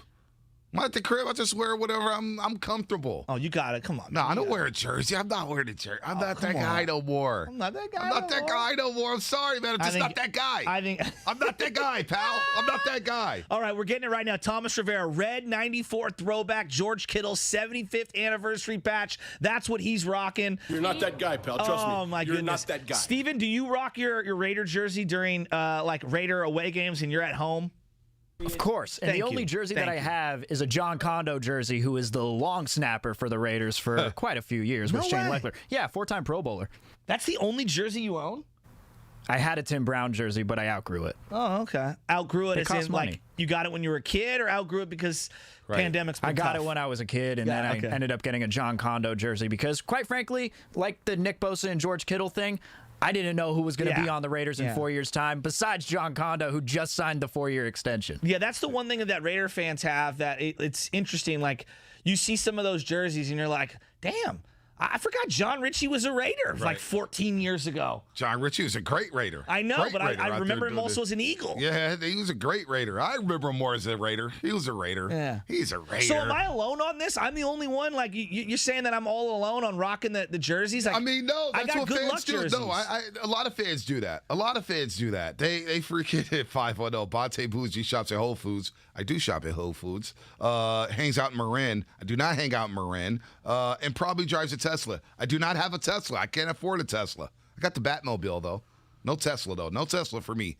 I like Teslas, but I'm a Charger guy. I'm a Dodge Charger guy. Yeah, your Charger's pretty sweet. We're going to get into a new segment we on got Fridays. Spelling Bee. No, we're going to get into a new segment. We got one at 9:30. I want to tease it now. Spelling Bee's at 9:45? I got it at 7:45 here. I thought we were about to do the Spelling Bee right now. No, we are not. No, we are not. Yeah, we are. We not. We had that conversation at the break. We're doing it at 7:45. Yeah. Why'd you say that? Oh, okay. Because in the box here it says tease the NFL Spelling Bee coming up at 9:45. Now it says 7:45. We are a disgruntled mess right now. We are a mess right now. Yeah, we're discombobulated. You're about to be even more of a mess once I give you these names. All right, let's do it. Get your dictionaries ready. It's the NFL Spelling Bee on the Morning Roast. Don't try to read my mind because, hell, I don't know what's in there. Here's Stephen Langford. Oh, that's great. Finally, my name in one of these intros. So this is the Spelling Bee, ladies and gentlemen, and what we're going to do here is whoever the 49ers are facing, whether it's on Sunday or Monday or Thursday, we'll do it the day before, but whoever the 49ers are facing, I'm going to do 3 rounds. I'm going to give a name to each of you, and you have to spell them correctly, and if you spell them incorrectly, well, we still have to come up with a punishment for that, but are you ready? 3 rounds. It's going to get, the level of difficulty is going to go from easy to hard with each of the rounds, and if there is a tiebreaker, I got a couple of names written down here. here. Are you fellas ready for the spelling bee? Absolutely. I'm not a good speller, so I'm going to let you know on the front end. Here's not the built-in good. No, excuses. I admit look, your boy's not good at spelling. The crutch is already in. No, it's not a crutch. I admit this is going to be funny because I'm not good. Round 1. Okay. These are just the last names. And I'll start with you, Bonte. Wow. Round 1. Goff. Goff. Can you use it in a sentence? Yeah, well, we'll go past that. We talked about that also at the break, Bonte. Hey, you've used it in a sentence. We're going to do a whole thing. But anyway, you did get that right. I'll give you the point for that one. All right. Oh, we got to use them in a sentence? All right. Well, no, you got to. Okay, play the game. All right. Swift to Joe Shasky. Swift. Can you give me the origin? DeAndre Swift is a 2020 second-round pick out of Georgia. S-W-I-F as in Frank, T as in Tank. Swift. Look at that. Look at you guys. Way to go. That's a little too easy, though. 1-1 in round 1. All right, number 2. And you know what, Joe? We'll start with you on this one. Let's do go. a little snake round here. Let's do this. We go on to the second round. Okwara. Okwara. Okwara led the team in sacks last year for the Detroit Lions with 10. I've been doing my studying. He was an undrafted free agent out of Notre Dame, played for the New York Giants. Look at no Google, hands in the air. Am I wrong? You are not wrong. Okay. His name is Romeo Okwara. Can you give me an origin on this name? I mean, you just gave the entire origin after an undrafted edge rusher out of Notre Dame in 2016. Okwara. O-K-W-A-R-A.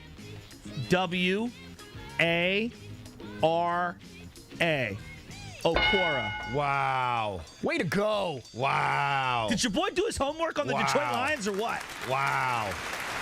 By the way, your guys' face, when I started rattling off his bio, come on. I had that all written down. You seriously said everything I was about to read. I was about to say he led the team in sacks last year with 10 in 2020, but that's all. Let me give you another little nuggy nug about the Detroit Lions. Ooh. Only 4 interior sacks all last year. One of the bottom teams in the NFL. On to you, Bonte. This is a tough one here. I mean, this is because the third round. I don't know if you guys are going to get them. This is one you need to get. Sewell, as in offensive tackle. Penny Sewell. Wait, he went to the University of Oregon, correct? You are correct. He was the 7th overall pick in this year's draft. He is the rookie out of Oregon. And where's he from? Where was he from before Eugene? He's like 6'7", 320. It's like a monster, right? He's from Samoa. Samoa. He's a big Samoa dude. Ooh, they don't play. Yeah. Hey, they're good football players. They breed good players. Sewell. I would have to guess Sewell. Yeah, I was thinking that's a good one. Oh, not bad. There's been a lot of Sewells. Not bad. 2 for 2. Not bad. With the Broncos. There's like a Sewell with the Broncos back in the day. All right. I don't know. Maybe Well, look at this. We're 2 for 2 in both rounds. It comes down to this one. Bonte, we'll start with you. Vatai, as in Halapulavati Vatai. Oh my gosh. I need help here. Can I steal if he gets it wrong? Yeah. This ain't Family Feud. Actually, yeah, we could do that. Let's do that. Just make the rules on the fly. But this is on you, Bonte. Vatai. Halapulavati Vatai. Vatai. Where's this guy from? He was a 2019 fifth-round offensive guard out of TCU. TCU's getting Samoan players now, huh? Halapulavati Vatai. Vatai. Oh, boy. All right, I'm going to take a guess here. Vatai. V-I-T-I. No, whoa. Vatai. V-E-T-A-E. Vatai. Damn. Can I go for the steal? You have a chance to steal. All yes. right. Vatai. V-E-T-I-A. Vatai. There's an apostrophe, right? Halapulavati Vatai. V-A-I-T-A-I. Well. V-A-I-T-A-I. Okay. So I just need to win this and I get it. No, you get that wrong. No, you can't steal it, get it wrong, and then get your own. He'll get a chance on this one, and then if you'll I miss, get the chance. then you can get a chance if he to gets steal. it right, you'll get the chance. That's not fair. I don't like the rules here. I don't like the rules. The rules need to be tweaked. You're always The rules need to be tweaked. Give it to give him a chance to steal mine, and then you give him a... Wow. I knew this was going to happen. Capri Suns and Orange Slice. slices. I'm telling you, you knew millennials. Speaking of orange slices, I actually have them right here they're great. in my plastic bag. Oh, see, Dante Wiley. What's up, Dante Wiley? Legendary knowledge. Steve Sewell went to Reardon, then to Oklahoma before going to the Broncos. Boom. I knew there was a Sewell out there. Sewell with the knowledge Broncos. being thrown out here Boom. today. Top of the Okudah. dome. Okudah. Oh, that's easy. For you, That's Joe. easy. Jeff Okudah. Okudah. Come on. 3rd overall pick in 2020. That's a 3rd round name. Out of Ohio State. That's a 3rd round Is name. he wearing number 4 right now? I have no idea. Okay. Okudah. O-K.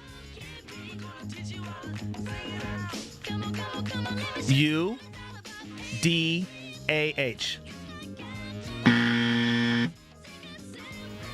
Oh, wow. Wow, I didn't you think thought it was that was the easy. answer? Damn, I thought that was the answer. Wait. I'm going to try it. I'm going to try to steal. Oh, this is good. O-K-U-H-D-A-H. Okudah. That's so off. What is it? O-K-U-D-H-A. You were one letter off.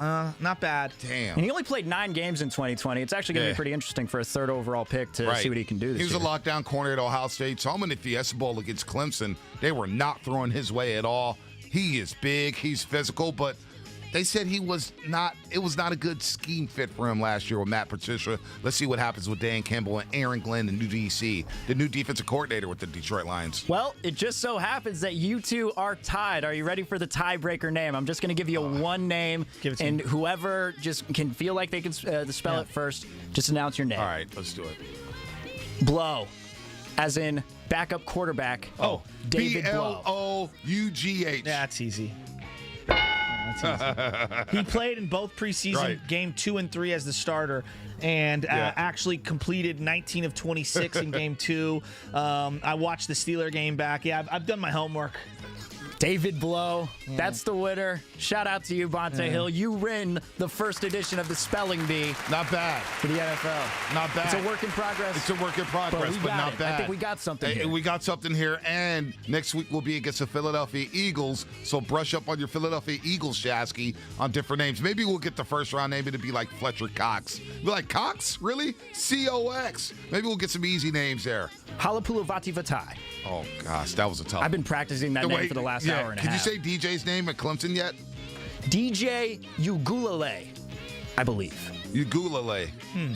I heard Joel Klatt pronounce it 3 different ways in one radio hit, and so now I have no idea which one of the 3 different ways that he pronounced it I was is. trying the entire time Right? to retain whatever they were saying, but I couldn't remember. Oh, man. All right. 650, the quest for 6 ends this year. Let's go Niners. Football is back. What's up with our guy, Oscar EPA? Oscar, what's happening? He thinks they gave you the names before the segment, Shasky. Is there a little cheating there going on here behind the scenes? All right, more coming up here on the roast. Over-unders. Over-unders. What? What? I'm hearing that I actually had Okudah spelt properly. People are coming in saying that I spelt it properly. Well, you lose. More coming up on the roast here on 95.7 The Game. You actually did. I just double-checked. Let's go. It's a Football Friday on 95.7 The Game.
And Joe Shasky, presented by Timeless Coffee.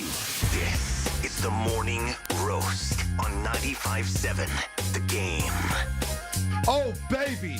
Our first football Friday of the season here on the Frisco Friday. I'm jacked up, man. We had NFL football last night. Bucks, Cowboys, an absolute classic to kick off the new season.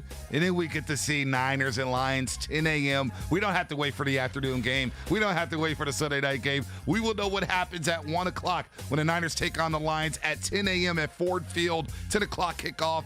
Jimmy G starting at quarterback for the 49ers, coming off a 6-10 season. So the Niners, Shasky, and good morning to everybody out there. Good morning to the Roasters on Twitch, brought to you by Xfinity. Good morning to everybody on YouTube, Twitter. We see all your texts on the text line. Shasky, the Niners have a chance to go worst to first.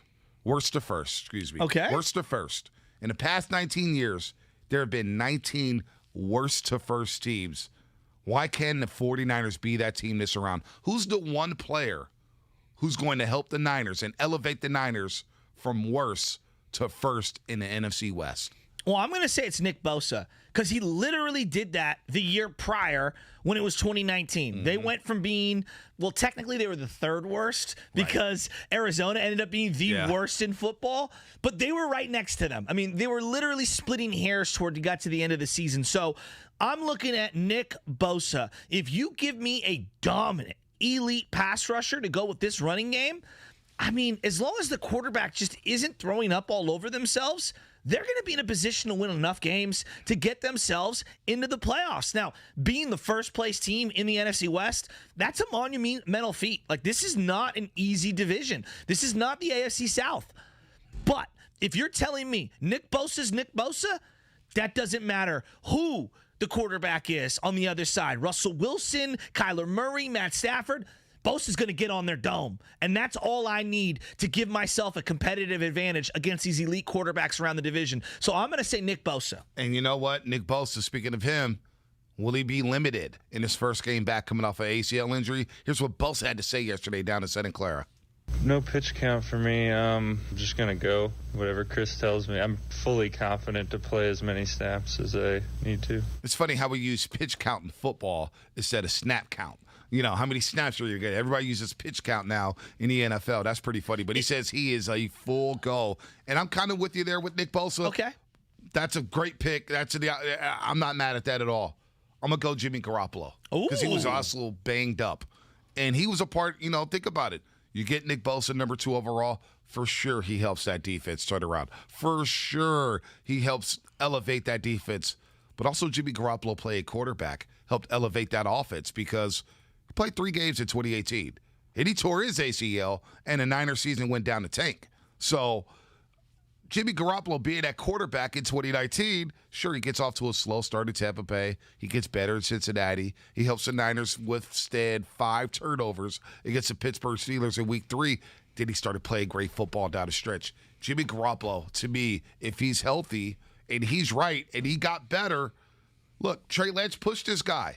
I'm looking for big things. If Jimmy Garoppolo is right and he's healthy, with the best weapons he's had since he's been in San Francisco, I'm going to go with Jimmy G. But who is that guy? I want to hear from the roasters here. 888-957-9570. 888-957-9570.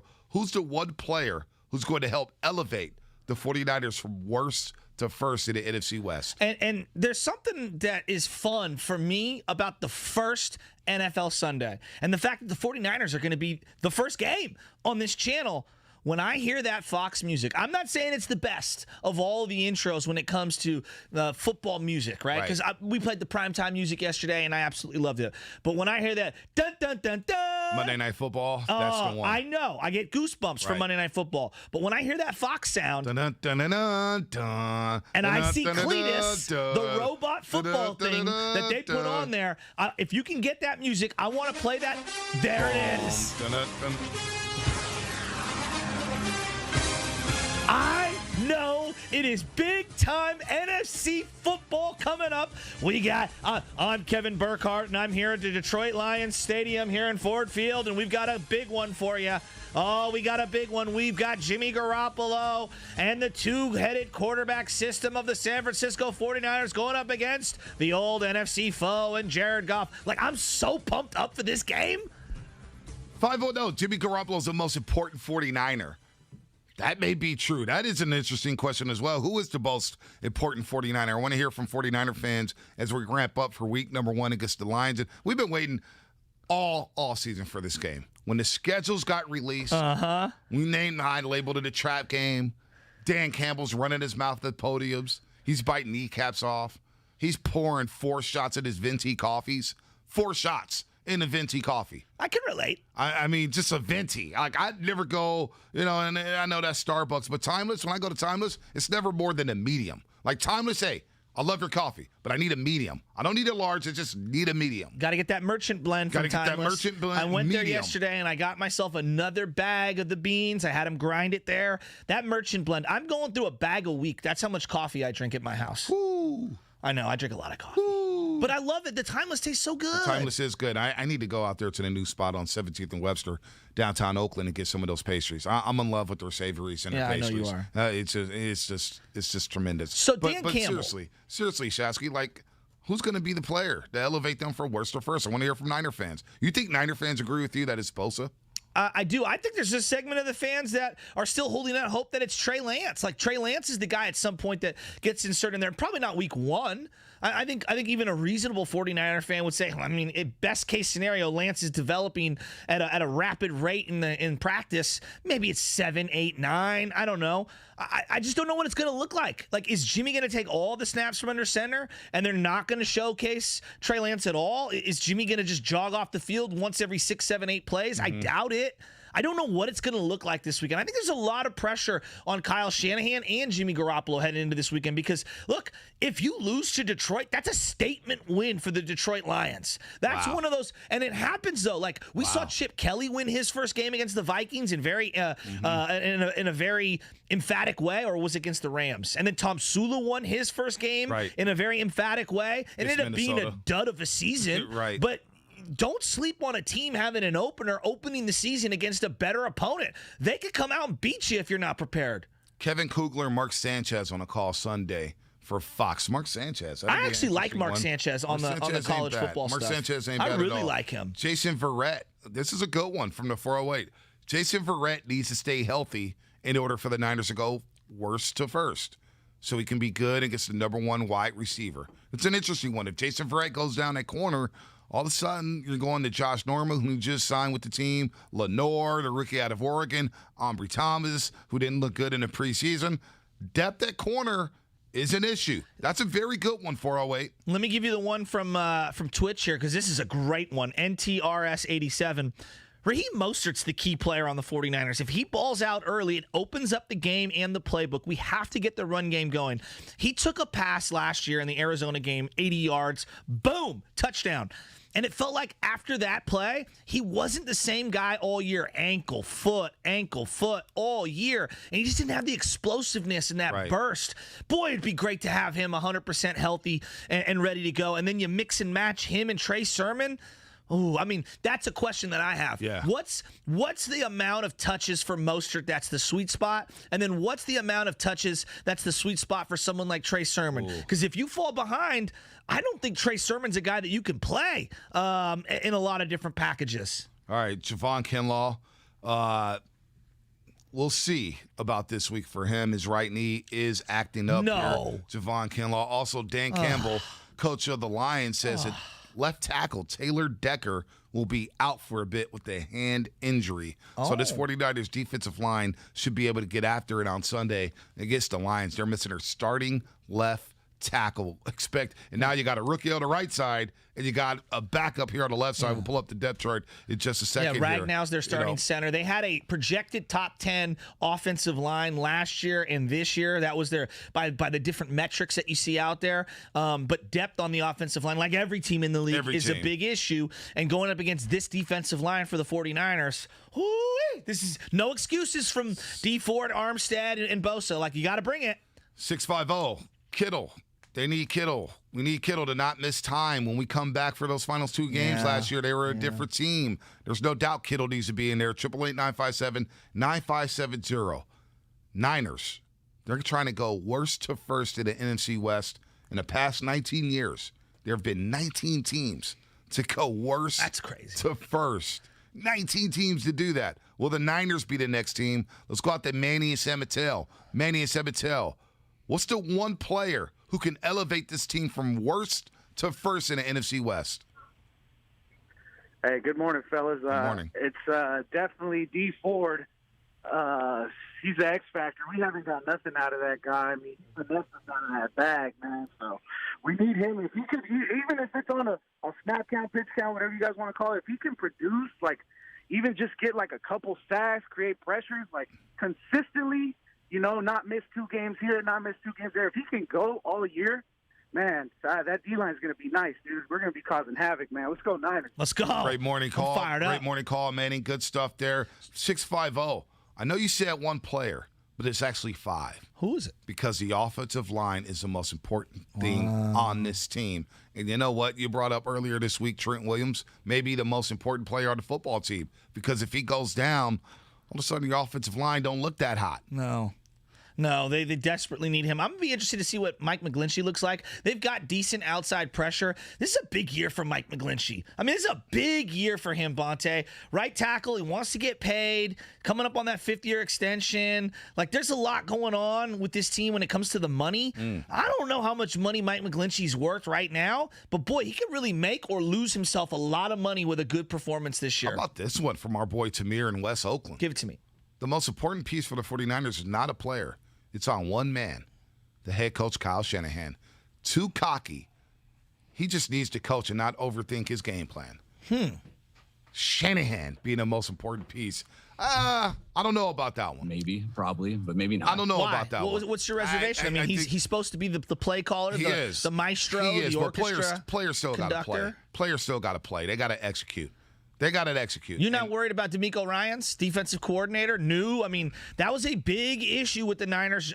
Look, 2019, I feel like we've all forgotten. Robert Saleh was on the hot seat.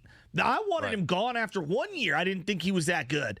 There's some big shoes to fill. Robert Saleh was a beloved defensive coordinator. We have some sound, I believe, from D'Amico Ryans we'll play in a second here because he may try to tweak some things within the defense. Maybe he'll blitz more. Maybe he'll play more man. Interesting. We'll hear from that in a second, but let's go to our boy Jonathan in the city. Jonathan, who is the most important player on the 49ers? Who's that one player who's going to elevate them from worst to first in the NFC West? Hey, no doubt this is going to be the game wrecker, Nick Bosa.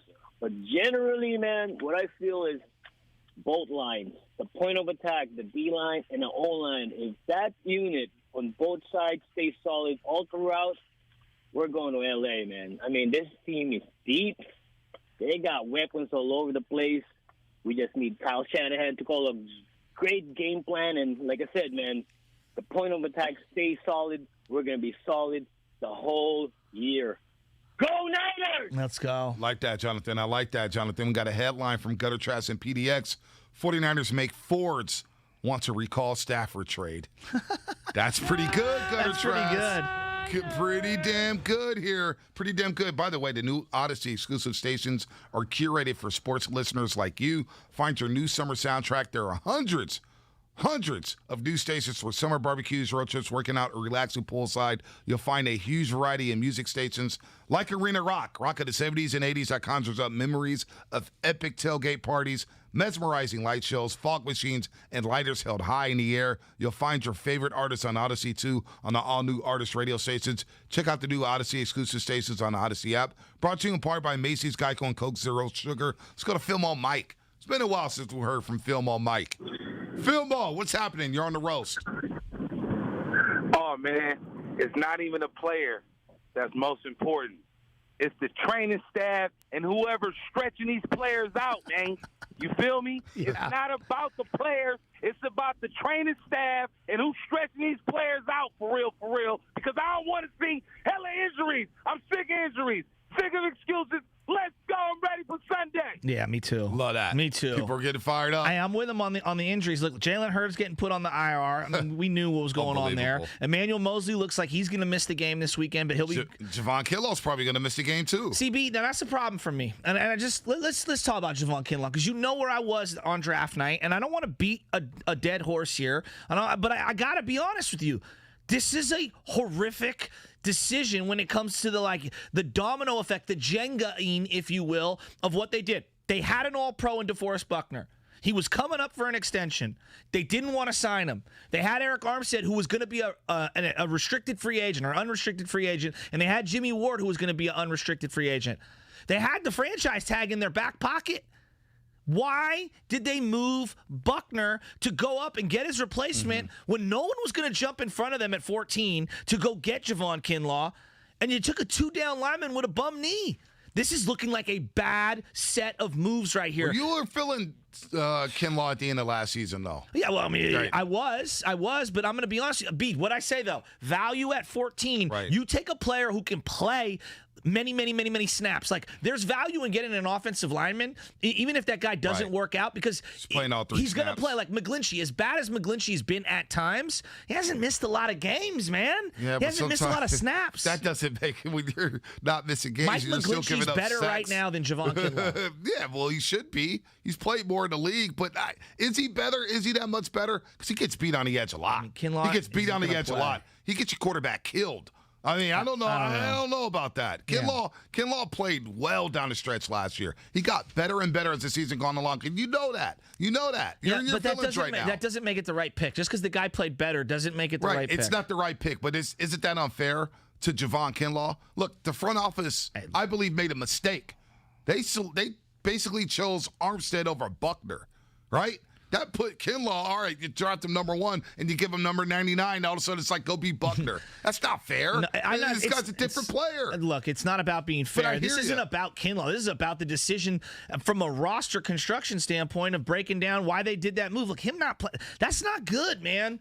That's not good. That's man. And then you see CeeDee Lamb balling out last night. You could have had him right there. Ugh.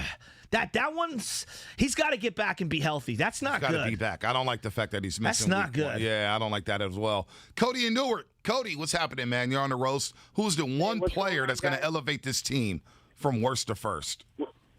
We need Jimmy G to stay healthy. He took us from first to worst, and he's going to take us right back from worst to first. All right. I like that. In and out.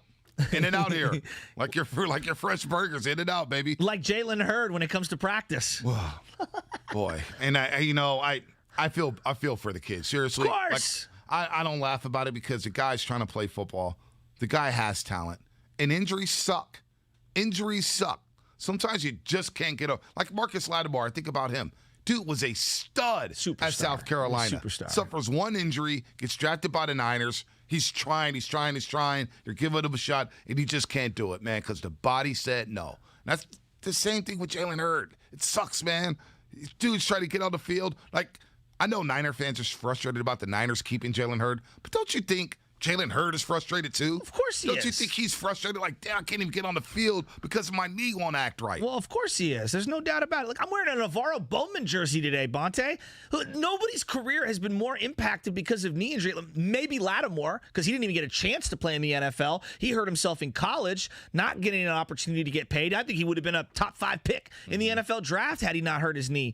Navarro Bowman, his entire career ended on that day. Now, he ended up coming back and having a great Dave Dravecki-like season where he came back, led the team in tackles. And, I mean, my goodness, I mean, he was everywhere that year. He was a shell of who he was. This is one of the great players I've ever seen play the linebacker position. Could literally do it all. Defend in coverage, out in space, could guard tight ends, could stay step for step with speed running backs, could blitz the quarterback with that unbelievable spin move. And then he had his leg wrecked accidentally by his teammate, only to never be the same again. Like, the game is violent, no doubt about it.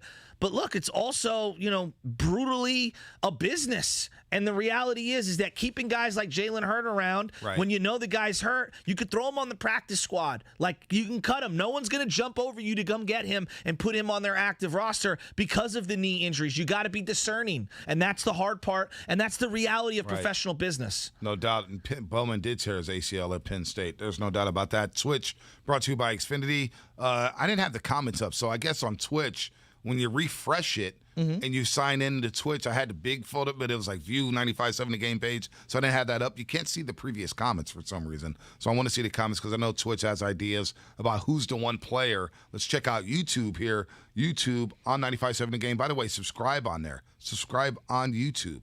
I mean, why not? You can see us live. You can see what Joe Shasky's wearing. He's wearing a Bowman jersey, the authentic Bowman jersey with the fresh fitted hat here. Who's the one player? The one player is going to help elevate the 49ers from worst to first. Is it Bosa? Is it Kittle? Is it Garoppolo? Is it Jason Verrett? Because somebody made a great point about Jason Verrett, saying if he goes down, what about the cornerback depth with the 49ers? That could be a problem. Let me make a case for a player that's off the beaten path, and I don't think he's the main reason, but, man, him being a good impact player would truly help this team and uplift them in a variety of ways. If Trent Sherfield ends up being a player, just a player, a legit player, I'm not saying he's got to be a 115 catch a year guy. I'm saying 65 catches, 70 catches, a slot dude, a guy who can maybe go over the top, a guy that you're not accounting for if you're another defense because you're hyper-focused on stopping the run, slowing down Kittle, and worried about Ayuk and Debo. If Trent Sherfield can emerge and have a really solid plus season, that tells me the offensive line is good because they have enough time to throw the ball down the field. That tells me that the run game is working because that means you're going to have a lot of stacked boxes and you're going to have open fields to throw to downfield. And that tells me the quarterback is healthy and playing confident. Trent Sherfield, I think, is a very underrated, important player for this team, B. They need a third receiver. There's no doubt. And if one of these guys go down and Debo and Brendan Ayuk, he's going to have to step up and play. There's no doubt he's going to be important here. 925, Josh Norman is an X factor. You think without he pass rush, he would surpass Mosley for cornerback too. Who is the starting quarterback opposite Verrett? It's probably going to be Josh Norman. Lenore? It's probably going to be Josh Norman. Wow. Probably going to be Josh. One weekend. Are you going to start a rookie? You going to start a rookie? Probably not. Oh, man. Here's what DeMeco Ryans, defensive coordinator. Let's hear what he had to say about Nick Bosa. Bosa has actually come back, and he hopped right back in. He's actually done better, than he first started. So, I'm excited to see him against live competition on Sunday. I'm excited to watch him, and I'm happy for him. Guys that battle through injuries and all of the things you have to go through, the mental strain that it puts on you and the physical strain. I'm just proud of guys who are able to bounce back and be able to go back out there and play on Sunday. So it's a really big day for him. First-year defensive coordinator DeMeco Ryans about to coach up his first game and call the defense for the first time in his life. What's the mindset of his defense? What's the mindset of a DeMeco Ryans defense? Here's what DeMeco Ryans here's what he explained about that. Swarm for us means it's all about the people that I want on our defense.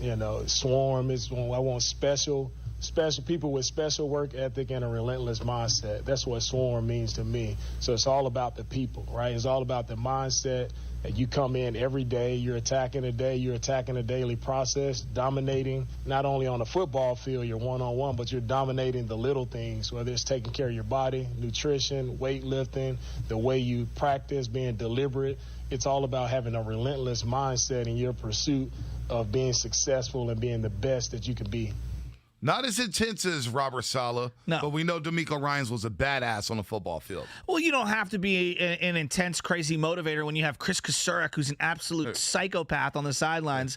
And I mean psychopath in an endearing way. Like, I loved him. When we're at practice, it's like, doesn't his energy just kind of stick out? It's infectious. So I'm okay with cerebral coaches. Like Vic Fangio is a very emotionless defensive coordinator who I loved. Very emotionless. OG. You know, so I'm okay with this. I'm going to be very interested to see DeMeco Ryans. I think he has big shoes to fill. These are big shoes to fill, and this is a really good roster.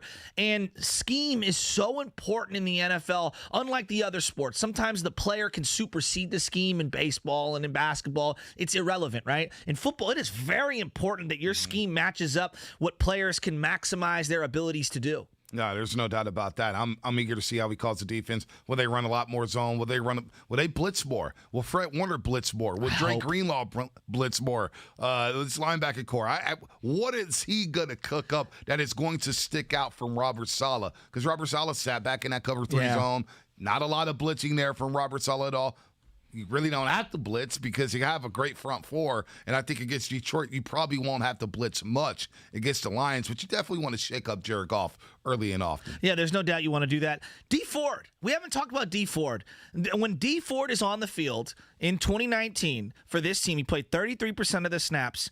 They had the highest pressure rate in the last 20 years that PFF has done grading when it comes to pressure rate.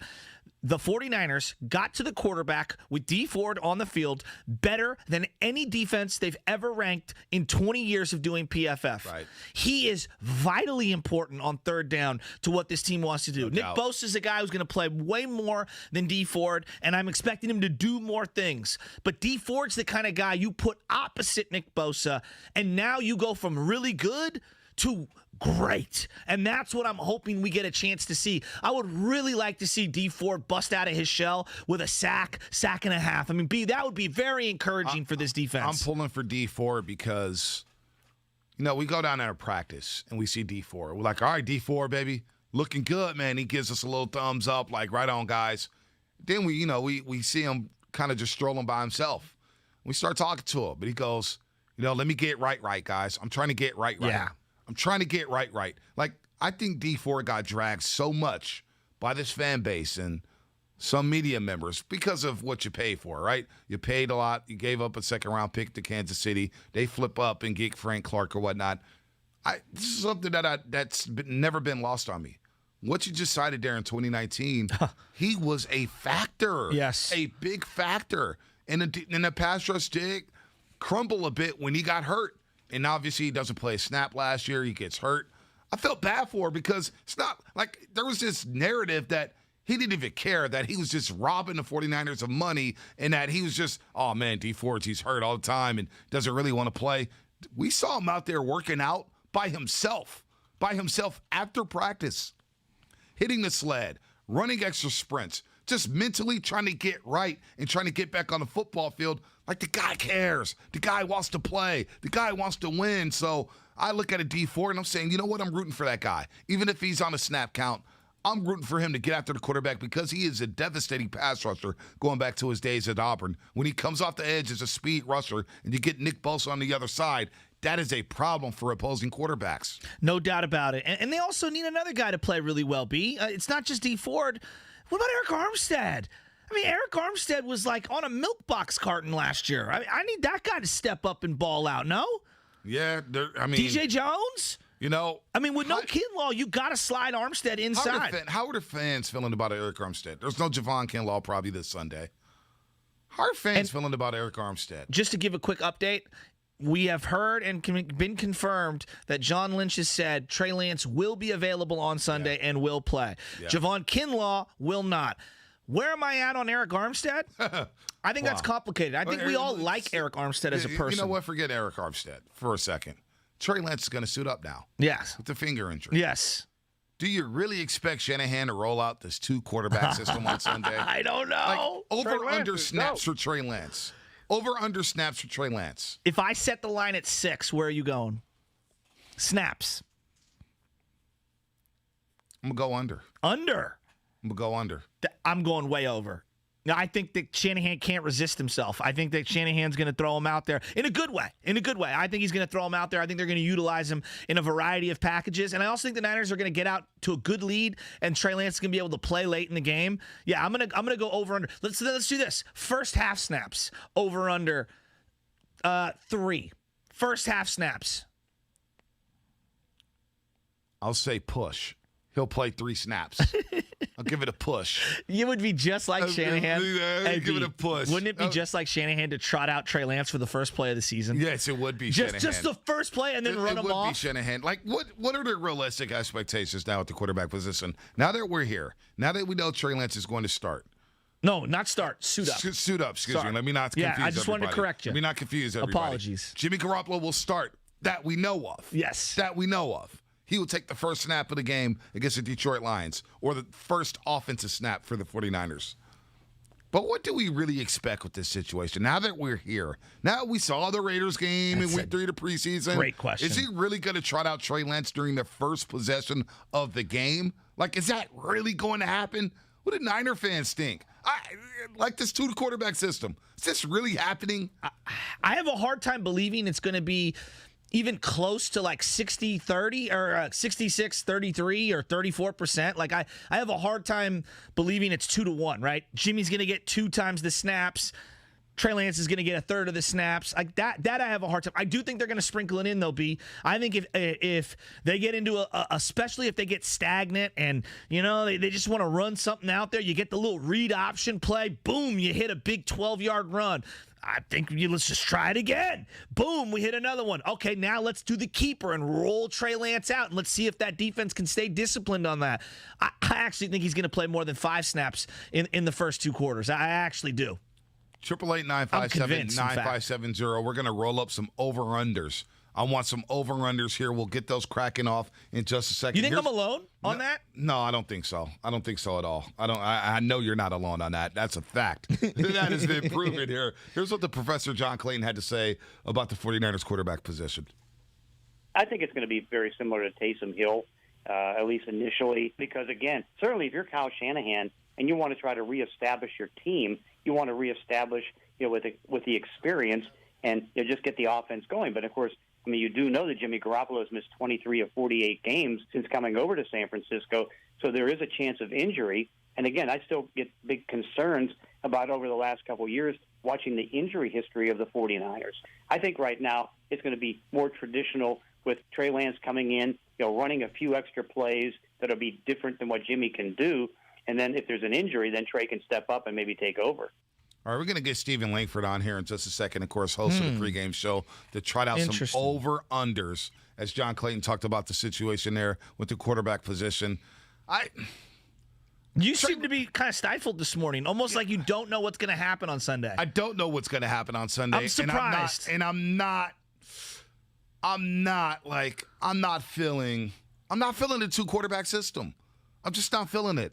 Like that, if I'm Jimmy, that's not fair to Jimmy Garoppolo to wait. I know life isn't fair and you're trying to win football games, but give the keys to Jimmy Garoppolo. Give the keys to Jimmy Garoppolo to run this offense. And how fair is it to Trey Lance where you got to come in cold and anything can happen with a bad snap? All of a sudden you go in there for a play, you're nervous, you're a rookie, the crowd is loud, you're in shotgun, about to run this read option. What if you mishandle the ball and fumble? All right? What if all of a sudden Shanahan dials up a pass play for you and you throw an interception? All of a sudden you're playing with Trey Lance's mind. You're playing with his head here. I don't like it. I don't like it at all, Shasky. I really don't. I kind of like the fact that they're going to be on the road in Detroit. And if the kid gets a snap, if he does, I think he's going to get more than a snap. But if he gets a snap, I think it's actually a great situation. You're on the road, everyone's going to be screaming and yelling, and you're just naturally in a more hostile environment. I think it enables you to focus more when you're an athlete and you're at a high level. When you're at your own home stadium, you have things that can distract you, and sometimes the silence can be deafening. You know what I mean? So I'm actually okay with playing on the road against Detroit. I think it'll actually be good for the kid, and it'll be good for him to kind of break the ice a little out there on his NFL career. Yeah, how does Jimmy really feel about it? I mean, who cares how Jimmy feels? He's an NFL player. He has been a great teammate the entire time throughout, and I think he's going to be great with it all the way through. 415 says last night game should make them Niner fans nervous. Why? I wonder why. While we ponder that, let's go to Stephen Langford for some over-unders for Sunday's game. For Sunday's game against the Detroit Lions, some over-unders. Langford will trot them out. We'll answer them, and I want the roasters here on Twitch, YouTube, and the text line to participate, as well as give us a call, 888-957-9570. Langford, the floor is yours. Over-unders. You know, we always talk about what we love about the NFL season. I'm huge on over-unders. I love when I get the player props and go over or under. I try to not have any emotion into it. Yes, Shesky. Over on under at E&J's. That's the Nicotina line. One of my favorites of all time. Excellent. You got to throw that into the intro next time. Okay. Thank you. I don't even know what to do with that. Here we go. I just go. Are you ready? I don't even know what to go. The over-under. All right. This is for both Jimmy Garoppolo and Jared Goff. So I'll have Raheem Mostert, I'll have George Kittle, I'll have Ayuk and Deebo Samuel and Bosa. But this one, we're going with Garoppolo and Goff. Over-under. 225.5 passing yards for both Garoppolo and Goff. Who are you thinking? Separately. I'm not talking about total. Wow. Over under 225.5. And Jimmy averages about 220, I want to say, for his career per game. Yeah, and around there in week one, you know, in the first season where he started week one, he had a good game, but really he's more or less had slow starts when it comes to week one. The Richie James play notwithstanding in Tampa Bay week one, 2019. I'll go first. I'm gonna go under because I don't think he's gonna have to throw that much. I think he'll have at least 150 yards passing in the first half. I think actually Jimmy's gonna have a great game. I'm really looking forward to see Jimmy Garoppolo. I think he is going to be one of the best, most sense of urgency versions of Jimmy that we've seen yet. I'm going to go under on the game total, but I'm going to go over 150 in the first half. And Jared Goff, I'm going to go over as well because I think they're going to throw late. Goff will have to throw. I don't know if he has the weapons to throw. And last year, I've seen Goff get beat up against the Niners. What was it, a couple years ago in 2019, week 4, when the Niners went down to L.A., Goff threw for like 80 yards. And he got beat up. Robert Woods had that opening touchdown, and you're like, wow, first drive, maybe they have something there, but then they didn't do anything for the rest of the game. They didn't do anything, and they ran the ball down the Niners' throats on that drive. They just ran the ball the entire way, and that was a jet sweep. That was a jet sweep to Robert Woods. I'm going to go under with Goff. I'll go over with Garoppolo. I'll go over with Garoppolo. I think they're going to have to run. They're going to have to throw the ball because the Lions are coming in saying, Niners want to run the ball. They want to pound us. Let's shut down the run. They're going to do everything they can to shut down the run. I think Garoppolo's going to have to throw it early and often. Give me the over on Garoppolo. Passing yards. Sticking with the quarterbacks. Over or under 1.5 passing touchdowns.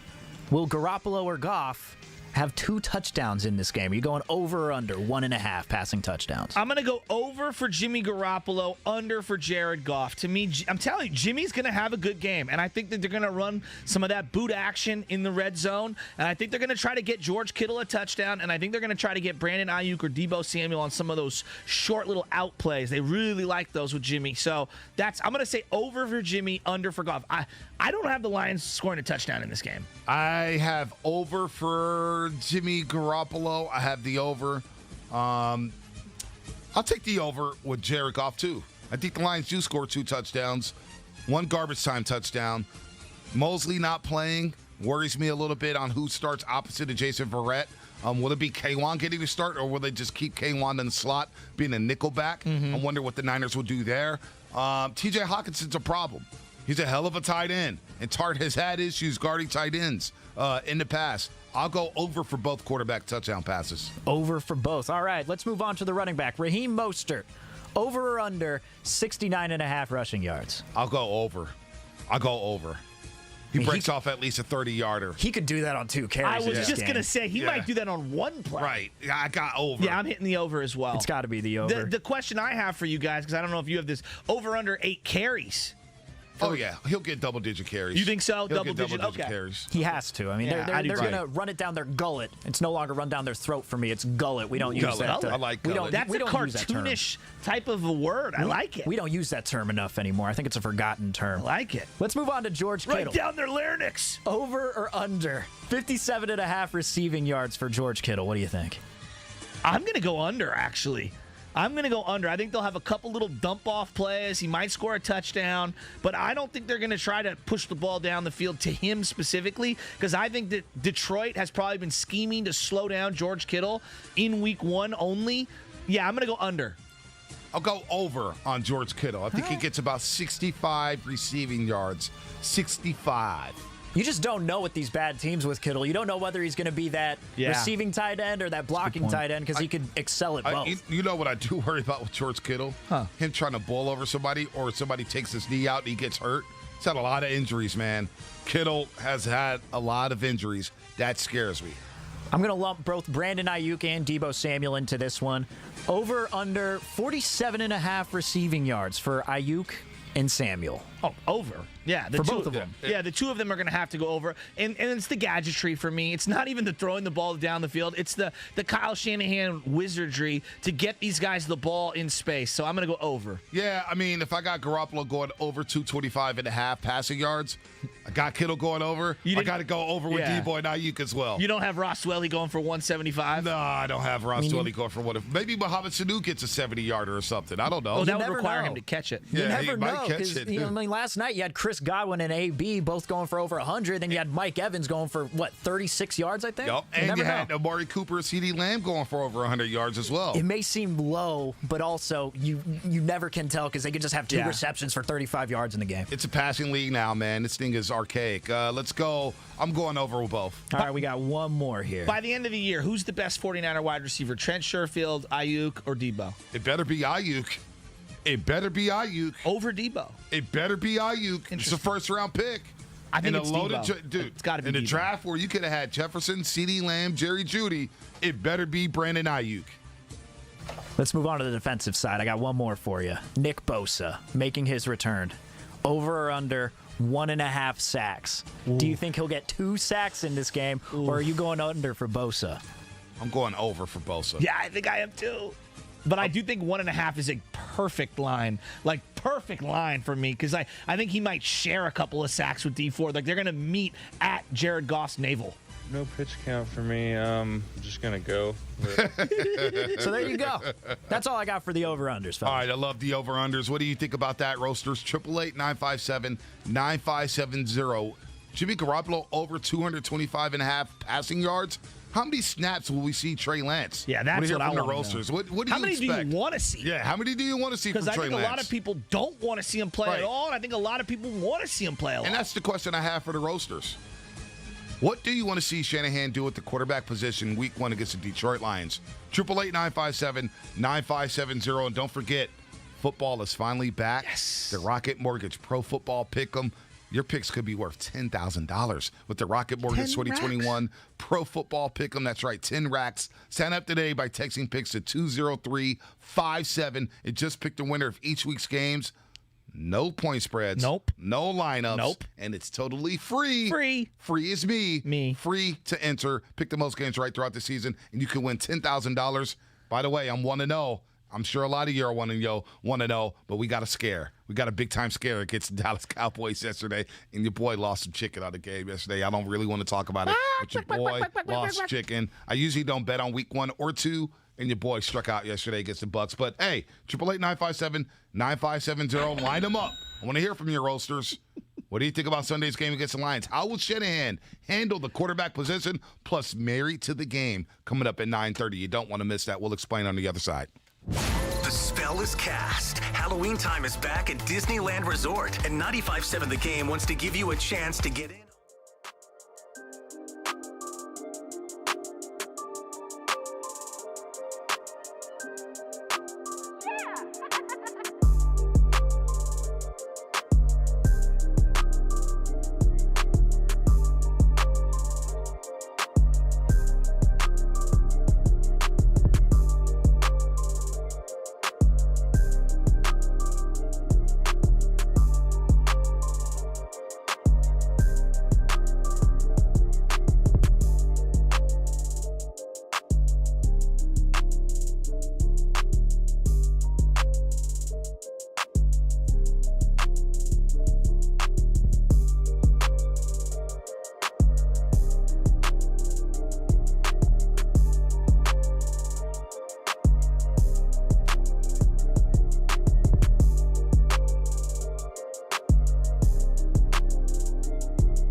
Every time you touch a surface, you leave behind bacteria. Use Microban 24 sanitizing spray to keep surfaces sanitized all day. Spray on hard surfaces to kill 99.9% of bacteria and viruses initially, including the virus that causes COVID-19.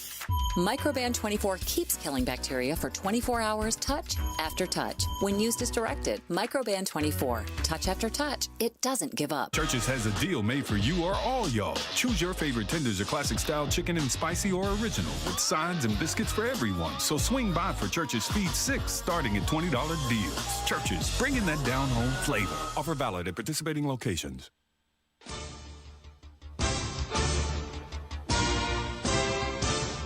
Really better than what I'm watching in this practice, throwing this thing around, because he's so much smarter than what he was then. At the age of 44, Brady steps up, avoids the rush, throws, caught, touchdown, Antonio Brown. You know, you talk about pocket presence and feeling, obviously he's got everything. You can feel it coming in from the side, steps up, finds the open spot, bingo. Now, back to the Morning Roast, presented by Timeless Coffee with Bonte and Shasky.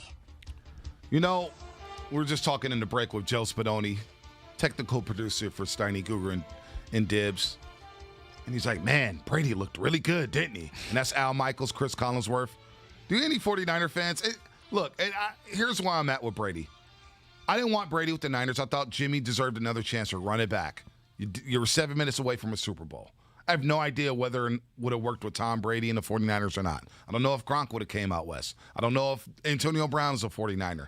But forget who wanted Brady and who didn't want Brady. Who cares about that? I wanted Brady. Why didn't it go down? Why didn't it go down?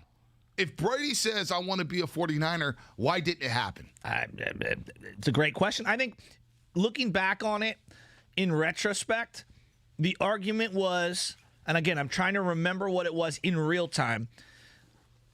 There's money attached to Jimmy Garoppolo. It costs you $25 million in dead cap to get out, or approximately to get out of that deal. No, I think you had out clause on but they didn't execute it in time. They didn't execute it in time because I believe it was March 1st or April 1st, and they didn't execute it in time.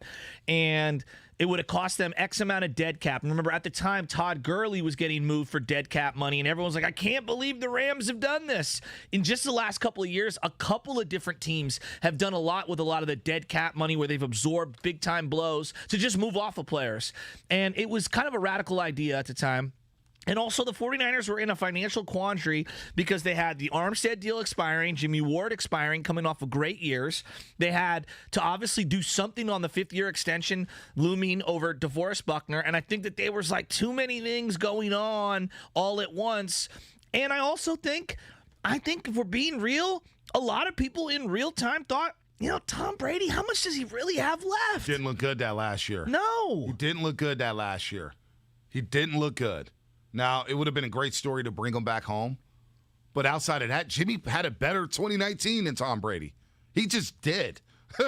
Those are the facts, which is, I can't believe I'm saying that. The teams were better around him. The teams were better, but Jimmy had a better 2019 overall at the quarterback position. All right? 2019. That's where I'm at with that. But why didn't it work out? Is that on the front office? Because the front office has made a lot of questionable moves. They made a lot of great moves. Yeah. They have. But what are we expecting from Kyle Shanahan now and Jimmy Garoppolo? Because we're here now. And in order to go to the Super Bowl, you're probably going to have to go through Tampa Bay. Let's just say right now, let's operate until we see otherwise. You are going through Tampa Bay to get to the Super Bowl. Can we agree? Absolutely. So let's operate that way on this show from here on out, right? Until we see something drastic, Tampa's the team to beat in the NFC. Right. You want to throw Green Bay in there? Okay, I'll listen. I'm not going to. It's Tampa Bay is the team and Tom Brady. Now, they can be beat. The 49ers have to get back to what they hang their hat on and what they did hang their hat on in 2019. Running the rock, great defensive pressure. Defensive pressure up the middle is what has stifled Tom Brady his entire career. You look at what the New York Giants did to him in both of those losses. They got after him in the middle of the field. When he stepped up, there was someone to clean that up and force him into throwing to windows that are way too tight than what he likes and not giving him time to throw the ball to that intermediate guy down the field. Right. So you got to have that pressure. And I think running the ball, which is what the Niners want to do absolutely this year, which is what they did in 2019, keeps that offense off the field. No doubt. For the Tampa Bay Bucs. I don't know if you can run the ball on the Tampa Bay Bucs. It's a great question. Yeah, I don't know. I think you're going to have to pass the ball. But here's what Shanahan said on Tim Kawakami's podcast on The Athletic. This was last offseason. And Shanahan said this about the Brady pursuit. We had to seriously discuss it to decide whether to go forward to where it could come close or not.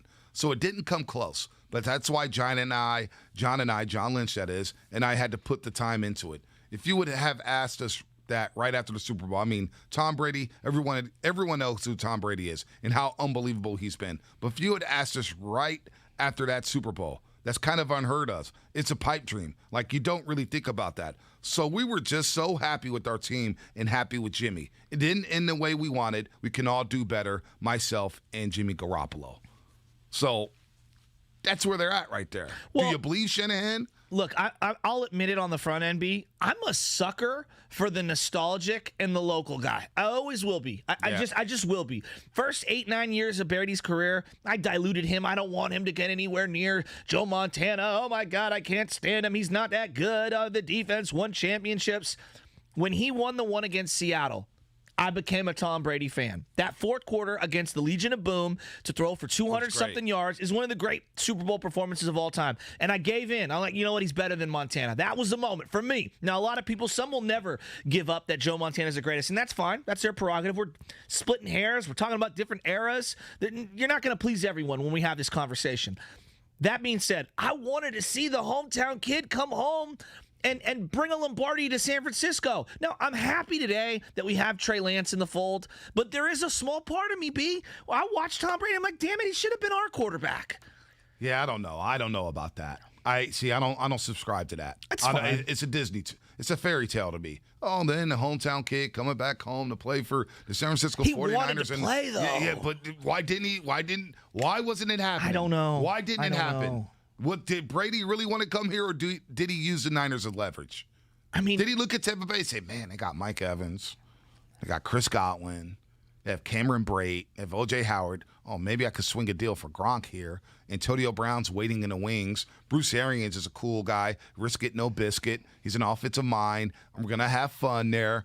And then they have a defense, too, that's just as stout as the 49ers. Just as stout. Good front seven. I know they got carved up yesterday, but, man, they had the secondary is an issue for Tampa Bay, no doubt about it. But they got Devin White and Levante David is just as good as Dre Greenlaw and Fred Warner Jr. Wouldn't you give me this on Brady? Like, he's just so damn cerebral and so smart and such a tactician when it comes to practice. He elevates the whole roster. He does. Right? Like, because the way I viewed Tampa Bay with Jameis is not the way I view Tampa Bay right now with Tom Brady. They've gotten better. You referenced some of the personnel things, but just like the basic dudes that were already there. Right. Like, he just elevates everyone, especially that offensive line. The way he climbs up in the pocket to throw downfield, I thought we'd get some of that from Jimmy Garoppolo. There is just a Grand Canyon gulf between Jimmy G and Tom Brady in terms of pocket, like not pocket awareness, the ability to move the pocket even though you're not mobile at all. Like, Tom is just so good, and the arm is still great.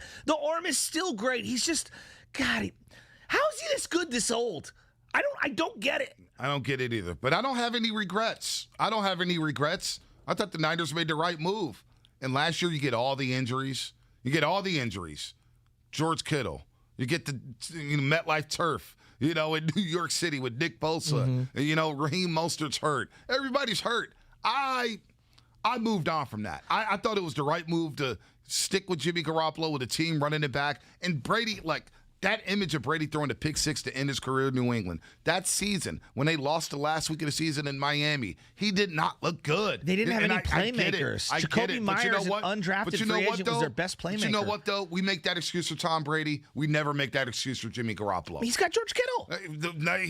That's it. He had Jacoby Myers is okay. He was an undrafted free agent. I don't buy that. We make excuses for Brady, but we don't make excuses for Jimmy Garoppolo. Let's go to Robin San Bruno. Robin San Bruno, you're here on the roast. What's going on?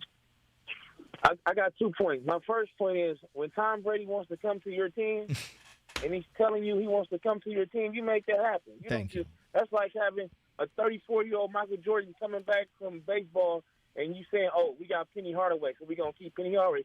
Hell no, you don't. You get Michael Jordan. secondly, I disagree with Butcher Boy on Kinlaw. I think Kinlaw had a better rookie year than Buckner had his rookie year. I feel like there's people in the Bay Area that was questioning Buckner pick the first couple of years till he showed out his third year. So I feel like if Bosa and Ford is out there doing their job and holding the edge down so Kinlaw and Eric can work inside and go against guards, they're going to be a good team. But if those edge rushers are not out there, I think they're going to struggle. So if Bosa and Ford are doing their job and holding the edge down, Eric and Kinlaw are going to hold it down inside, go get some guards, stop the run, and get to the quarterback on passing downs. That's how I feel. But when Tom Brady said he wants to come to your team, we got about 10 Super Bowls, you get him on your team. Thank you. But why didn't that happen, Rob? Why do you think that didn't happen? Because Kyle Shanahan offense, you don't want to cater to nobody. You want to cater to his offense. There you go. Tom Brady is bigger than Kyle Shanahan. I think he just took over the locker room, and I think Kyle Stryker is one of them guys that's like, it's my way or the highway. He's like he's daddy's coach, so he has that feel like I'm the man, I'm dad's coach. It's my way or the highway. So that's what I feel like. But that's a good call. Tom Brady calls you. You get him and you put him in there. Whoever you want off that roster, you can have for Tom Brady. Look what he do for Tampa Bay right now. He was balling yesterday. Balling. One more person. AB. How you like pass on that guy? Like that guy like 10 years younger. Trust me. I mean, it's so yeah. Yeah, Rob, you heard me. I was an idiot who said I traded number 2 overall pick for Antonio Brown. That's how highly I thought of Antonio Brown. Now, of course, I backed that up, and it was like, look, you got to take both, so I get it. But Antonio Brown's great. He's a Hall of Famer.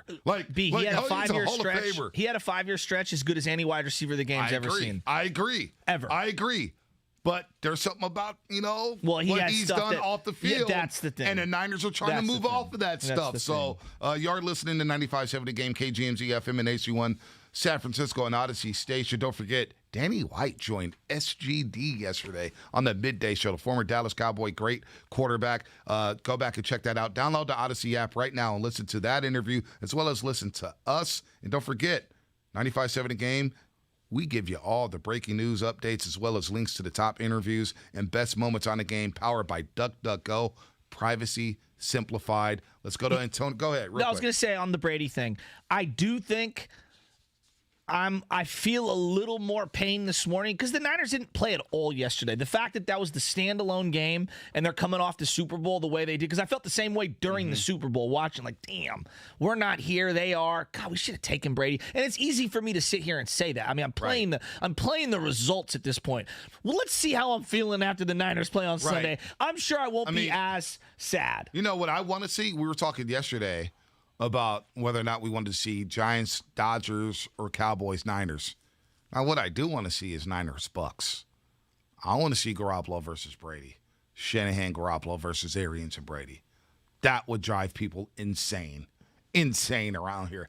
That's the game where friendships gets broken up. Shatsky and I may have a fist fight after that game. Why? Who do you think I'm rooting for? Oh, probably Tom Brady. Get out of here. One little takeaway I had from that game was with both quarterbacks, with the way that Dak was just looking so comfortable after coming off of the most gruesome injury that we saw last season, just how he looked in the pocket. And then on the other side of that, you had Tom Brady with 1:36 left, and the offense, the fans, the defense, they knew you don't give Brady any time at all to move the ball downfield. And it feels like with Garoppolo, you need to see how comfortable he looked in the pocket like Dak in week 1 against the Lions, but also later on in the season, you need to have that confidence in your franchise guy, your starting quarterback in the final 2 minutes of the game. And that's why. Go back to the Super Bowl. Why when he didn't call the timeout, Shanahan had his before halftime, and he let 40 seconds burn off the clock, that's the moment you should have moved off to Garoppolo. So, again, it all points back to Kyle Shanahan. It all points back to Kyle Shanahan. All this stuff, what Rob said, what I've been saying, what everybody, it points back to Kyle Shanahan. Let's go to Antonio in Oakland. Antonio, you're on the roast here on 95.7 The Game.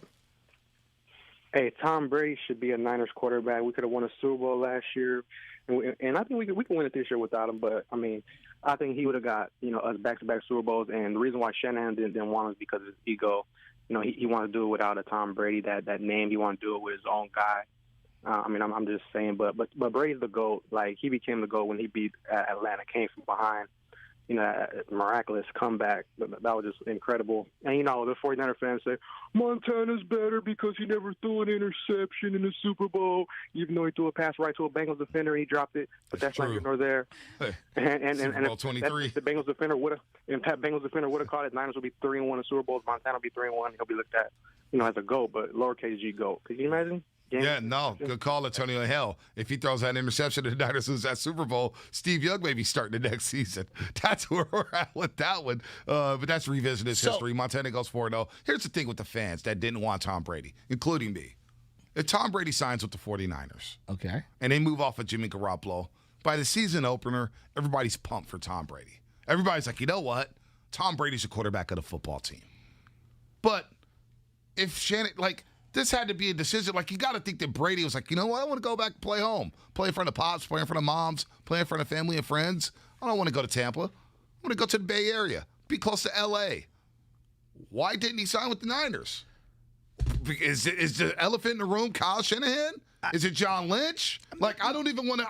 I don't think it's fair to just point to Kyle Shanahan. Is he an element of it? Probably. Why? It's got to be his decision, right? Yeah, but I also. Chesky, think about this for a second. If he doesn't trust Jimmy Garoppolo to run a 2-minute drill in Super Bowl 54 and not call a timeout, and he's been flirting with all the quarterbacks, and you don't want Jimmy Garoppolo, right? You don't want Jimmy Garoppolo. You move up this year, they're going to get Trey Lance in offseason after there was flirtation with Tom Brady. Then who is it on? Why isn't Tom Brady a 49er? I think if Tom Brady wanted to be a 49er, why isn't he a 49er? Okay, let's remove the 49ers from this. Why wasn't he on the Chicago Bears? Why wasn't he on, the Dallas Cowboys? There's a lot of teams that he could have gone to. There was 4 teams he went to that the was Bucks. In on it. He went to the Bucks because that was literally only team that wanted to take him. And he ended up taking other reinforcements there, and it ended up being a great, fit when it was all said and done. But Bruce Arians is as stubborn as Kyle Shanahan in his scheme. Early on in the season last year, Brady was like, we're throwing too deep too often. I'll throw deep more. You got to give me more autonomy at the line. So they had their own friction. So I think it's a little unfair to paint Shanahan as the only reason of why he's not here. I do think he's a big element. I think Lynch was intrigued, but I also think I would be reluctant to move off of 28-year-old Jimmy Garoppolo coming off of a Super Bowl and the money that was attached to him in terms of what it would take to cut him and move off him. I can understand being reluctant for 43-year-old Tom Brady at that time. But the Niners admitted they did their due diligence on Tom Brady. They admitted that. They did. They're the only team, the Chargers and the Niners were the only 2 teams that admitted to inquiring about Tom Brady. And moving off of Jimmy Garoppolo, after you don't burn the timeout in the Super Bowl 54, after you basically say, yeah, we're waiting on Kirk Cousins to be a free agent, and then you flirt with Tom Brady anyway, saying, oh, wait, Tom Brady's going to be a free agent? That never ran in our minds. That's BS. That is BS. Well, Everybody and their mama knew. Yeah, everybody and their mama knew that Brady was leaving New England. Once his house went on sale in Northeast Massachusetts, or wherever the hell he lived out there in the East Coast, everybody knew it was done. It was over. You knew that. You had it on the whiteboard down there in Santa Clara that Tom Brady was going to be a free agent. So how come he didn't come to San Francisco? Why? You know what I'm saying? So that's why I know, but I don't think they're the only That's why team. I feel no pain. That's why I feel no pain about Tom Brady being a Buccaneer. Yeah, but there's an alternate universe where he does become the 49er quarterback, and we're the ones that get Gronk out of retirement to be paired up with George Kittle. And wow, look what Brady looks like throwing to Deebo Samuel. And it's all a woulda, coulda, shoulda, and it didn't come to fruition. There is, again, I'm just saying a small part of me wishes that they would have signed Brady. But you know what? Maybe they wouldn't have got Trey Lance. Maybe they don't win it all. Maybe they lose to Seattle. Maybe, he gets hurt behind this porous offensive line. Because I do think Tampa Bay's offensive line is extremely underrated. I think Brady helps them a lot, and their playmakers are ridiculous. Their playmakers are it is ridiculous. And there's no way in hell Antonio Brown is allowed to play out here. The media out here would not allow it. I'm not sure the community would allow Antonio Brown to come play out here. I'm just being honest. And I don't know if as a fan, I'll be real with you. I don't know if I'm comfortable rooting for Antonio Brown if he's on my team. That's just me being totally 100% transparent. Now, in the middle of the game, yeah, go 81, great. I'll be conflicted, at least. A lot of pressure on Shanahan coming into the system in this season. And that's what I want to ask the fans. Who has the most pressure on them in the San Francisco uniform as we get ready for week 1 against the Detroit Lions? As we move off of Brady and you move off your regrets and you're looking at Tom Brady, number 12, who's got the most pressure on them coming into the season? Is it Jimmy Garoppolo? If I asked you, Shasky, to rank them, the pressure, Garoppolo, Shanahan, Bosa, and I'll go Mike McGlinchey. I'm gonna go Brandon Ayuk. I'll go Brandon Ayuk on you. Because one of these receivers do have to step up and play well. Who's got the most pressure on them coming into the season?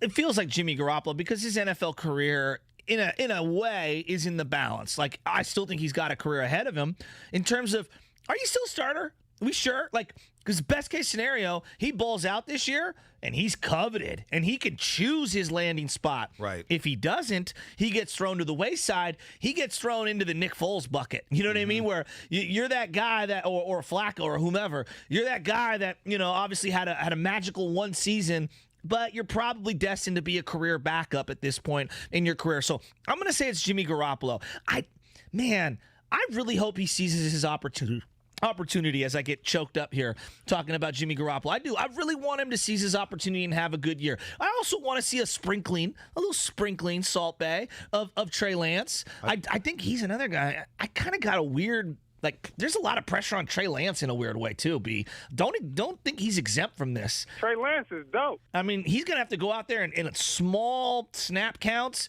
and go out there and make a huge impact and show people he's developed. I think there's a lot of scrutiny on Trey Lance, ridiculous as that sounds, already. As you break this down, I want to go to Mark the 680 real quick. You just proved to me that Shanahan has the most pressure. Okay. He's got to make the playoffs. I don't think he's going to get fired if he misses the playoffs, but the seat gets warmer. And how he deals with this quarterback situation. Look, think about it. What did Harbaugh in was the handling of the quarterback position with Alex Smith and Colin Kaepernick. How does Shanahan handle this situation? Is it a two quarterback system? Is he giving the keys to Jimmy Garoppolo? Is Trey Lance going to take the job? The pressure to me coming into the season, number one, it's on the head coach, Kyle Shanahan. Let's go to Mark on 680. Mark, what's happening? You're on the roast. Hey, good morning, gentlemen. I think y'all are just overthinking why he ended up down in Tampa. It was obvious, man. Mrs. Brady wanted to be in Florida. That's all it is. In Tampa, though? Yeah, I heard she didn't want to be in Florida. I literally heard that his wife did not want to be in Florida. She wanted to be in a major market. So I could be wrong there, but that's what I've heard and seen in many publications. Yeah, no doubt about it. All right, married to the game. Can I ask you a question? Up. Yeah, real quick. We got a break here. Yeah, and you answer it on the other side.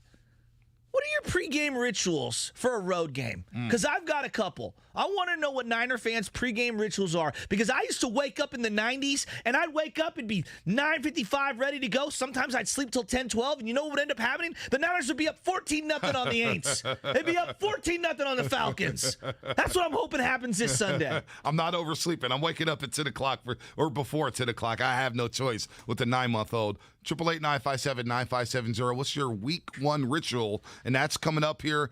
Brought to you by Harris Ranch Beef on the Game. By the way, Married to the Game is coming up at 9:30. You don't want to miss this segment. We'll introduce it on the other side. At Harris Ranch, they do beef that's raised locally right here in California. Tender steaks, awesome burgers, California classics like tri-tip roast. Flavor your crave. Quality you trust. Find a store near you at harrisranchbeef.com. The tri-tip. Starting this Monday, Sean Salisbury and Lorenzo Neal present The Football Hour. Listen every weeknight from 6 to 7.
Now, back to the Morning Roast, presented by Timeless Coffee with Bonte and Shasky.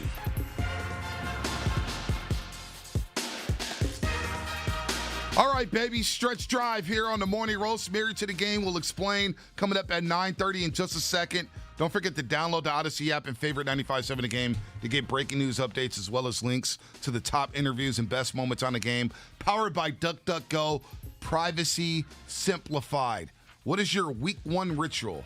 What is your ritual period for 10 o'clock road games? I'll tell you mine, especially now with the kid.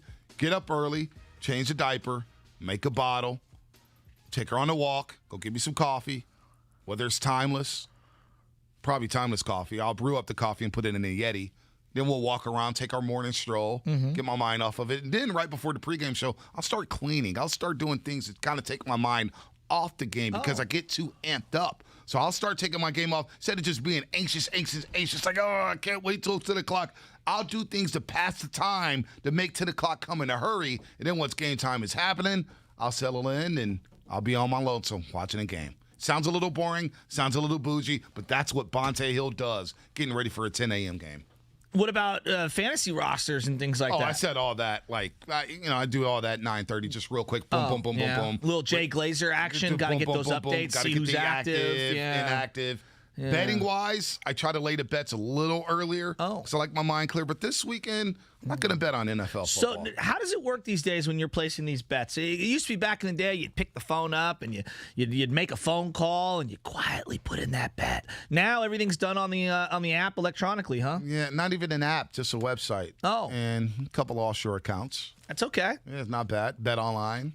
Now, do these offshore accounts ever come to try to break ankles? No, that's the good thing about these offshore accounts.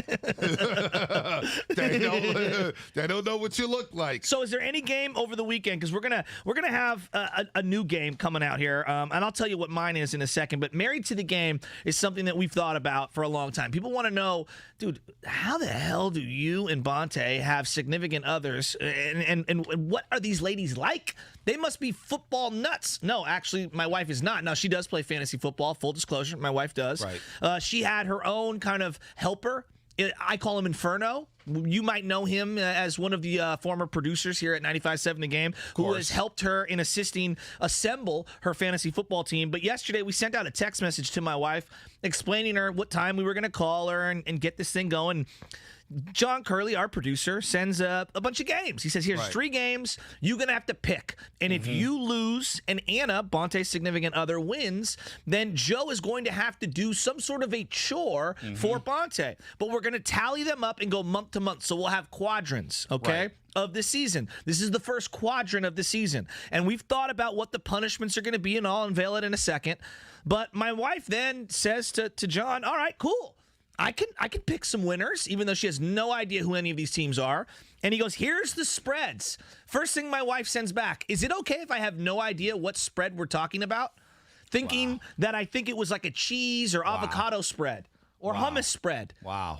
Well, I will say Anna knows me, and she knows I've been a degenerate, so she'll be like, what's the spread? Oh. What's the spread? So she knows a little bit about point spreads. She does know that. She does not play fantasy football. Hell, and I'm embarrassed to say this for her, but just in the last 2 weeks, she's learned what a first down is or how you get a first down. Oh. So we're taking baby steps. She's in the novice stages of learning the game of football. So this will be interesting. And the chores that we will have to do once a month, whether it's cleaning the backyard, cleaning a barbecue grill, changing diapers, cleaning up your dog's poop. Yes. Leo and Illy, number 2. Yeah. I'm thinking just Leo because his are very big and dirty and number 2. Steamy. Baby Chaz, man. Let me tell you. I know. Let me tell you, boy.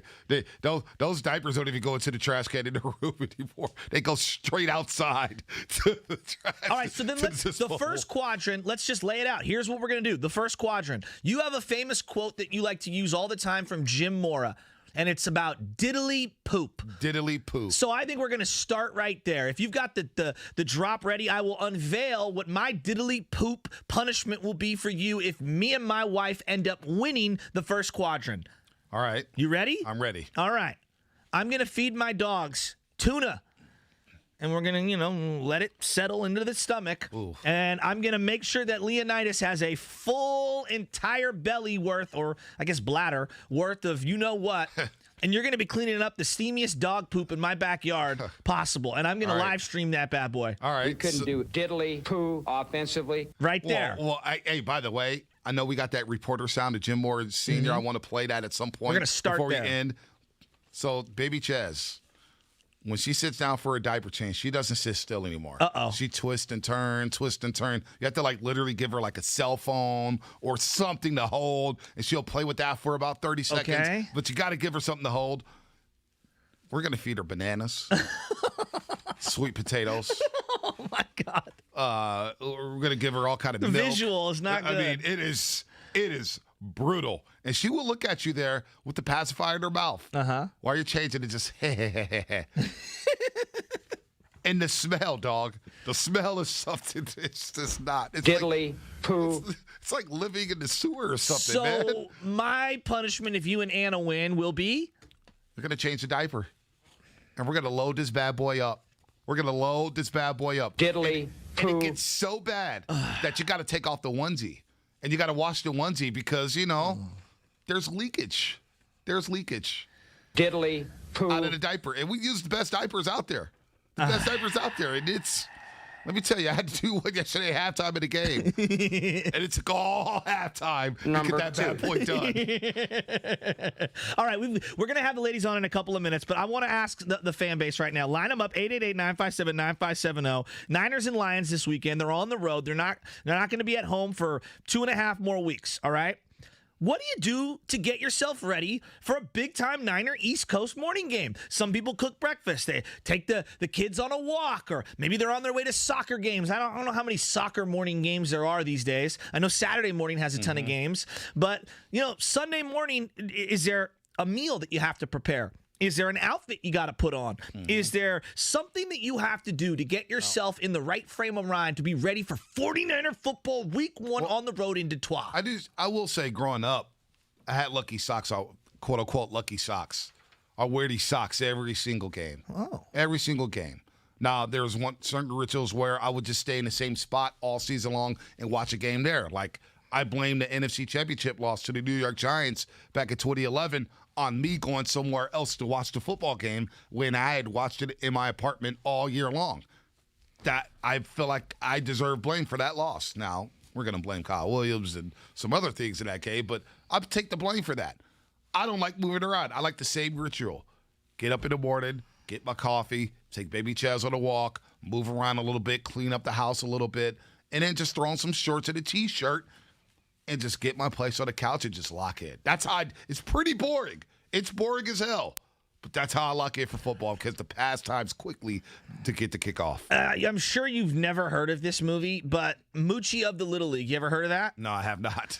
Oh, it's an old black and white baseball movie about a kid who ends up going onto a baseball team, and one of his rituals is he wears the exact same socks every single game, and by the end, he doesn't wash the socks. His mom or somebody goes to pull the socks out of the drawer, and they're rock hard because they're so nasty. Was that what your socks were like growing up?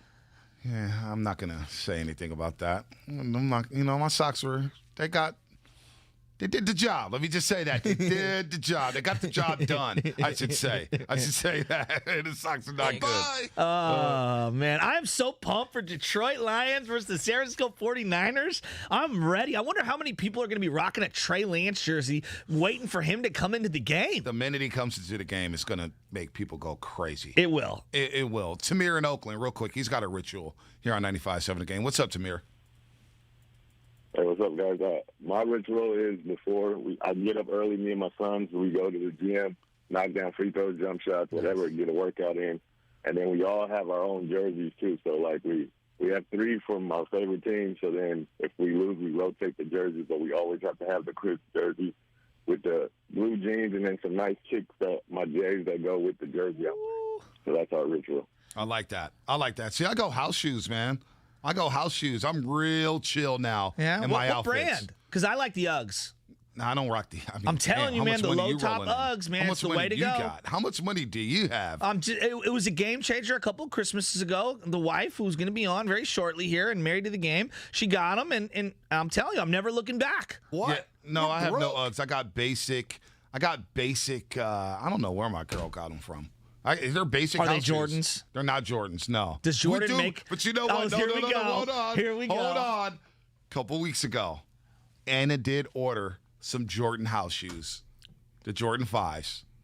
No, the 4s. Oh. And we both have Jordan house shoes. They're big, Are fluffy. they furry on the inside? Dude, they're furry on the outside. They're so comfortable. On the outside? Dude, it is. I got to take a picture and send it to you guys. Is Jimmy G still rocking Team Jordan? He is. I know Did he has you see him the with the wristbands on? No, he had the Jordan wristbands on the other end of the I didn't podium. see that. No, I didn't see that. Jimmy G's still with Jordan. Oh, wow. Is Bosa still with Team Jordan? I think he was. He had the gold ones on when we were at practice. They were looking unbelievable. I mean, it looked like they were painted in gold, like almost like the Notre Dame helmet. This is random. Before we get to Married to the Game, how about Drew Brees on the telecast yesterday on NBC? With the hair? I mean, he was okay. Where did he get the hair from? I don't know. A little Miracle Grow, a little something. I mean, like, I've thought and contemplated, because you're obviously got good hair. I don't have good hair. I'm sitting here, I'm going, how much longer I got with my head of hair here? At what point is it just take the razor and go? Like, I'm getting to that point at some point. I'm not there yet. But I'm like thinking to myself, if I was Drew Brees bald, why would I fake the funk? Like Brian Urlacher, for example, you are known for the bald head. Just go Mr. Clean. And all of a sudden, he's gotten hair in retirement. Is that easy for me to say because I have a little bit of hair? I don't know. I'm asking. Maybe. My brother wasn't as blessed as I am. He's got a little less hair right now, and but he's he just younger. embraced it, right? Yeah, and it looks good when it's nice and short. You know. I mean, I always thought that about LeBron James. Just go home, buddy. Yeah. Just go home. By the way, 510. Like Kobe. Yeah, this is. I'm not even going to read that text. Not today. Married to the Game. Married to the Game. Are we ready for this? Explain it before we hit the intro, Shasky. Explain what Married to the Game is. Okay, so Married to the Game is people wanting to have a little tiny slice of what our actual wives and significant others sound like, are like around us, and what we're like when we're not around them, and also we're going to play a game here because we could bring on experts to pick games. Spontaneous. We could bring on tons of experts, and they always suck. Nobody cares about Adam Meyer's wins and this guy and that guy and Bonte's picks or Genie of the Land, which we tried last year. Let's have some fun. Let's have the ladies come on, and let's play a game, me versus Bonte. And our ladies are going to come on and pick winners. And whoever wins out of the quadrant will go an entire month of football. If me and my wife win, then Bonte's got to do a chore. And this particular month, the quadrant, the chore is if I win, am going to have Bonte clean up one of my dogs' poops. Now, if Bonte and his lady win and they get all the right picks throughout this quadrant, I think we're going to go week to week when it comes to this, then Bonte is going to have me change baby Chez's diaper. And full disclosure, I've never changed a diaper. Oh, this ain't going to be easy. And I've already seen a tweet. Shasky, picking up dog poo is a lot easier than changing a baby diaper. Boy, are we ready for this? I'm not. I'm not ready for it either. I think my wife's going to kill me, too. I'm a little cringy right now. I don't know. Yeah, I'm just worried about all right, man, I'll talk to Anna. You talk to Michelle. Mute my mic when my wife's on. Do not allow me to get in there at all. I'm allowed one question. You can have the first question, Anna. Okay. You will have the first question. All right, let's start with me. Because I want to get it out the way. Hit me the opener. The Morning Roast knows their football. Can you name 6 of the retired numbers in 49ers history? Yeah, I can do 6. I'll do it right now. Steve Young, Joe Montana. I hope you do it right now. We'll do it again. Dwight Clark, Bob St. Clair. Thank you. Jimmy Johnson, John Henry Johnson, Joe the Jet Perry. Thank you. But how about their wives? I don't care what Bonte has to say as long as I get to look at Jimmy Garoppolo for the next year. It's time for Married to the Game. Oh, here we go. Married to the Game. We're going to bring on our significant others. Let's start with Bonte Hill's significant other. Anna, are you on the line? I'm here. Hey, guys. What's up? Boy. All right, I'm going to roll through a couple of these games, and I'm going to ask you one question about Bonte. He's not allowed to interrupt, and we're going to write these down. Curly, you got your pen? Let's do this. Let's start here. 49ers, 7.5-point favorites against the Lions. Do you like the 7.5 with the Niners, or do you like the Lions? I'm obviously going to take the Niners. There we go. 49ers. Anna going strong. And you're not worried about the Niners covering the 7.5. They got to win by 8 points now. That means they have to kind of blow out the Lions. Pipe down. Right. Pipe down over there. Anna, this is you and me talking. I have the hook. I'm not worried about it. Damn. Wow. Well, Michelle, we're in trouble. The hook doesn't work well with this here. Michelle, Anna. we're in trouble Anna, here. Full disclosure, the hook doesn't work well here. If they win by 7, we'll lose by the hook, Anna. I don't even know what the hook is. All right, here's... Yeah, I don't know. I'm just using words that I hear Bonte say. I love it. I love it. All right, Anna, this is Bonte's girl here, mother of baby Ches, whose diaper I will have to change if I end up losing. Bears versus the Rams. The Rams are favored by 7.5. Bears or Rams? Who do you take? Anna, you're live on radio. You hear? And a phone line disconnect? What happened? Oh, boy. Oh, great start to Married to the Game. All right. Get Anna pause. All right. Pause her. Put her on pause. Let's see if Michelle's here.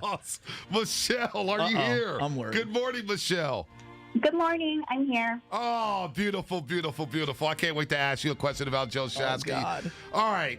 First game on the slate, Niners and Lions. Niners giving 7.5 points means they have to win by 8. Who are you taking here, Michelle? I'm taking the Niners. Oh, I like that. I like the confidence in your voice there. Michelle, what city are the Lions from? Detroit. Nice. Nice. Let's nice. go. There we go. There we go. Come on. Give Michelle some respect there. All right. Bears, Rams, Michelle. Rams are at home. Sunday Night Football. They're giving 7.5 points, which means, again, the Rams have to win by 8 to cover the spread. Oh, no. Who are you taking here? Bears, Rams. Rams. Why the Rams? I don't. Why are you asking me? I don't know. All right, let's just go Rams. What I city? like that. What city are the Rams in right now, Michelle? Come on, hon. L.A. Yes. There you go. Look there it. you go. Look it. There you go. All right. We're hitting. Monday Night Football. Okay. Monday Night Football, Michelle.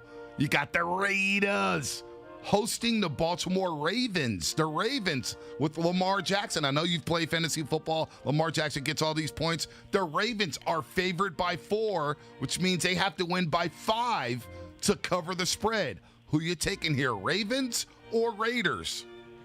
I'm going to take the Raiders.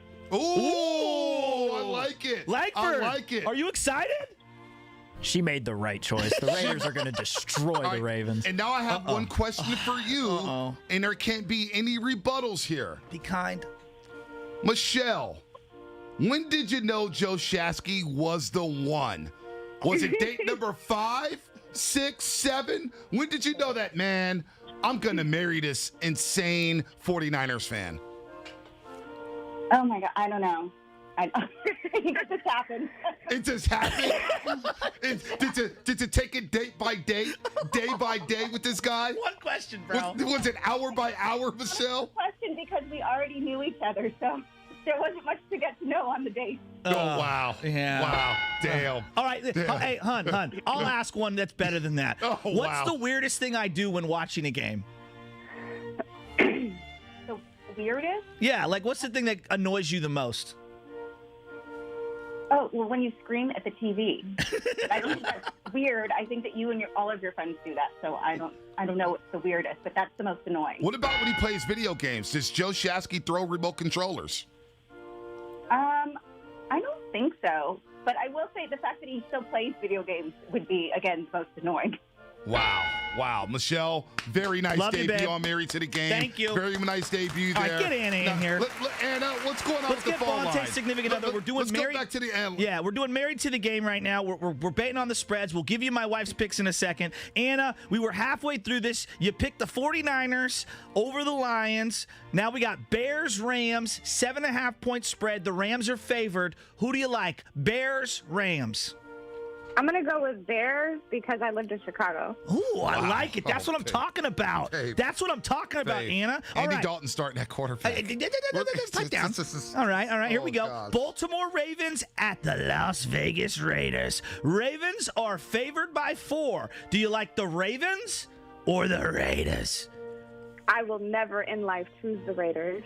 Oh, wow. Babe, you got to I'm take the gonna go emotions out of it. You got to take the emotions out of it. Baltimore's lost. Says Bonte Hill. Listen, they've lost their cornerback, Marcus Peters. That's off Gus Edwards. These are, oh, gosh. All right, Anna, I want to get serious here for a second. Man. What's the weirdest thing that Bonte does during sporting events? Like when he's at home, it's just you and the baby and him, and you're just looking over and I'm like, what the hell are you doing?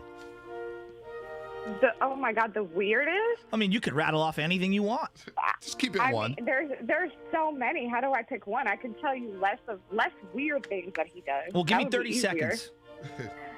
The weirdest thing he does is, I think Michelle said this, but talk to the TV. But I don't think that that's necessarily weird. But he gets very emotional. I've seen him throw things. He will like scream and oh my god, and I'm just like, it's really take the emotion out of it, Bonte. Yeah, seriously, take the emotion. Am I prepared to lose and really take and clean the diaper of baby Chaz? You know what? So first of all, Bonte, I don't appreciate how you were getting on my baby about her poop stinking. Okay, she's a baby. You expect it to smell like perfume? I mean, you didn't have to play her like that.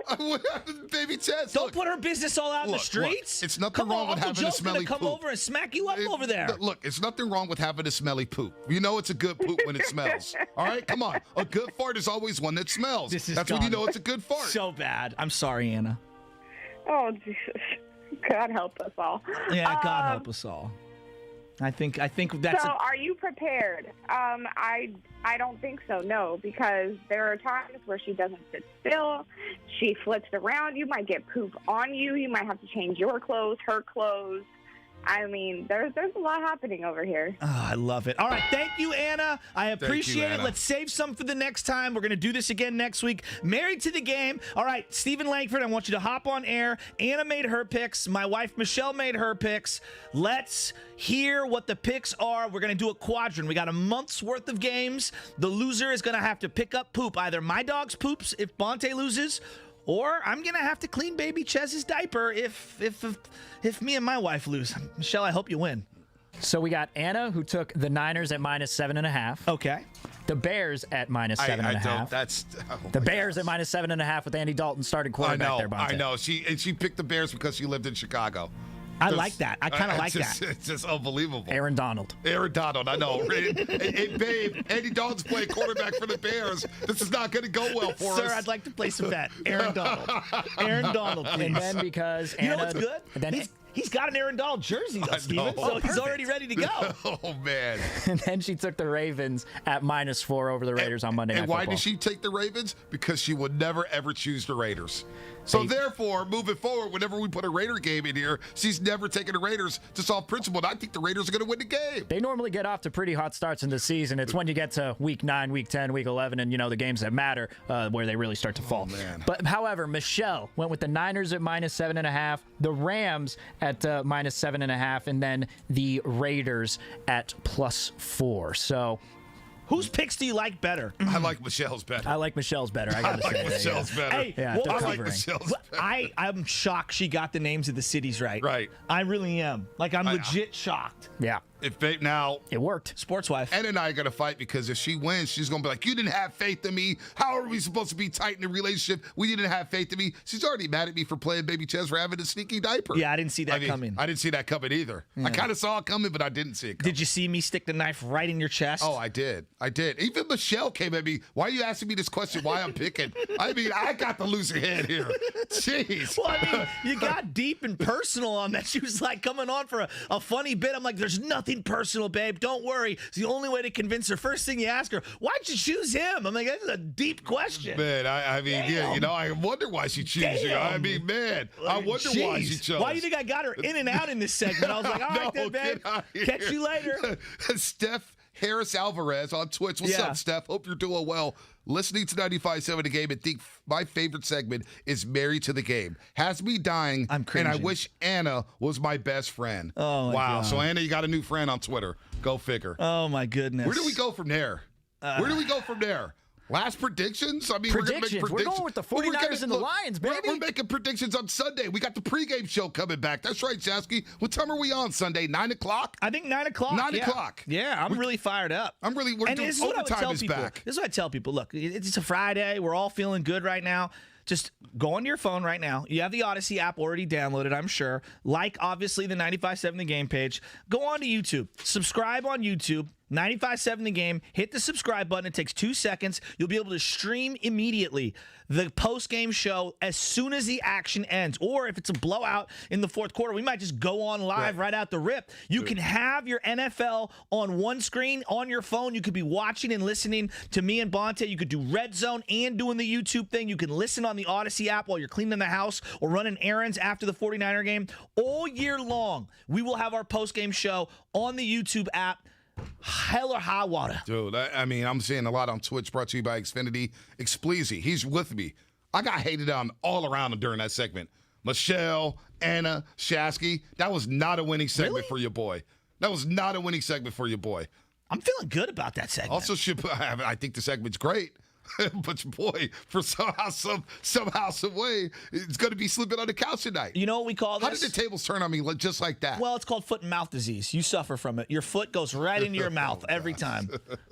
By the way, looking for sports betting content. That's an old one. I mean, that's an old one. That's as old as the underwear I'm wearing. Right. That's as old as Frankie Albert. Looking for sports betting content all day long. The BetQL network is now available nationwide on the Odyssey mobile app and website. Over 10,000 home and auto-connected devices, and at the BetQLnetwork.com. This is wagertainment for every single fan, morning, afternoon, and night. Betting angles throughout the day. Insight from local and national experts. Entertaining content to keep both the casual and hardcore bettors engaged. Get sports betting tips now from the best in the game. BetQL Network streaming now on Odyssey. And let me just say this. I know Vegas cleaned up yesterday. A lot of people took Tampa Bay -9.5, -9.5. I didn't touch that. I teased the Tampa Bay Buccaneers down to 2.5, and I teased the over down to 45. Now, obviously, the over hit, and I'm thinking Tampa Bay driving. I'm like, that's 2.5. It's a lock. They're winning by 3. Well, thank you, Chris Godwin, for fumbling at the 1-yard line going into the end zone because Tampa Bay didn't even cover the -2.5. They didn't cover the first half spread at a half -6. Now, they did cover the team total in the first half, which helped me out a little bit. And then the live in-game bet, I did the team total Tampa Bay over 34.5. So the Chris Godwin turnover at the 1-yard line cost me big. I opened my account with $200 last week. It was up to $600, and now it's back down to $2. All because of Chris Godwin fumbling. Not because of your choices. Chris Godwin fumbled the ball. And not only did he fumble, the previous possession, he dropped a dime for Tom Brady inside the 10-yard line. That was a dime. So, Chris Godwin, I don't like you right now. I don't like you at all. You know who I like? Who's that? Dan Dibley, baby. What up, Dano? Oh, ball's out. Ball's out. Ball's out. I'm not talking about going to the nude beach here, fellas. Baker Beach? Yeah, thank you.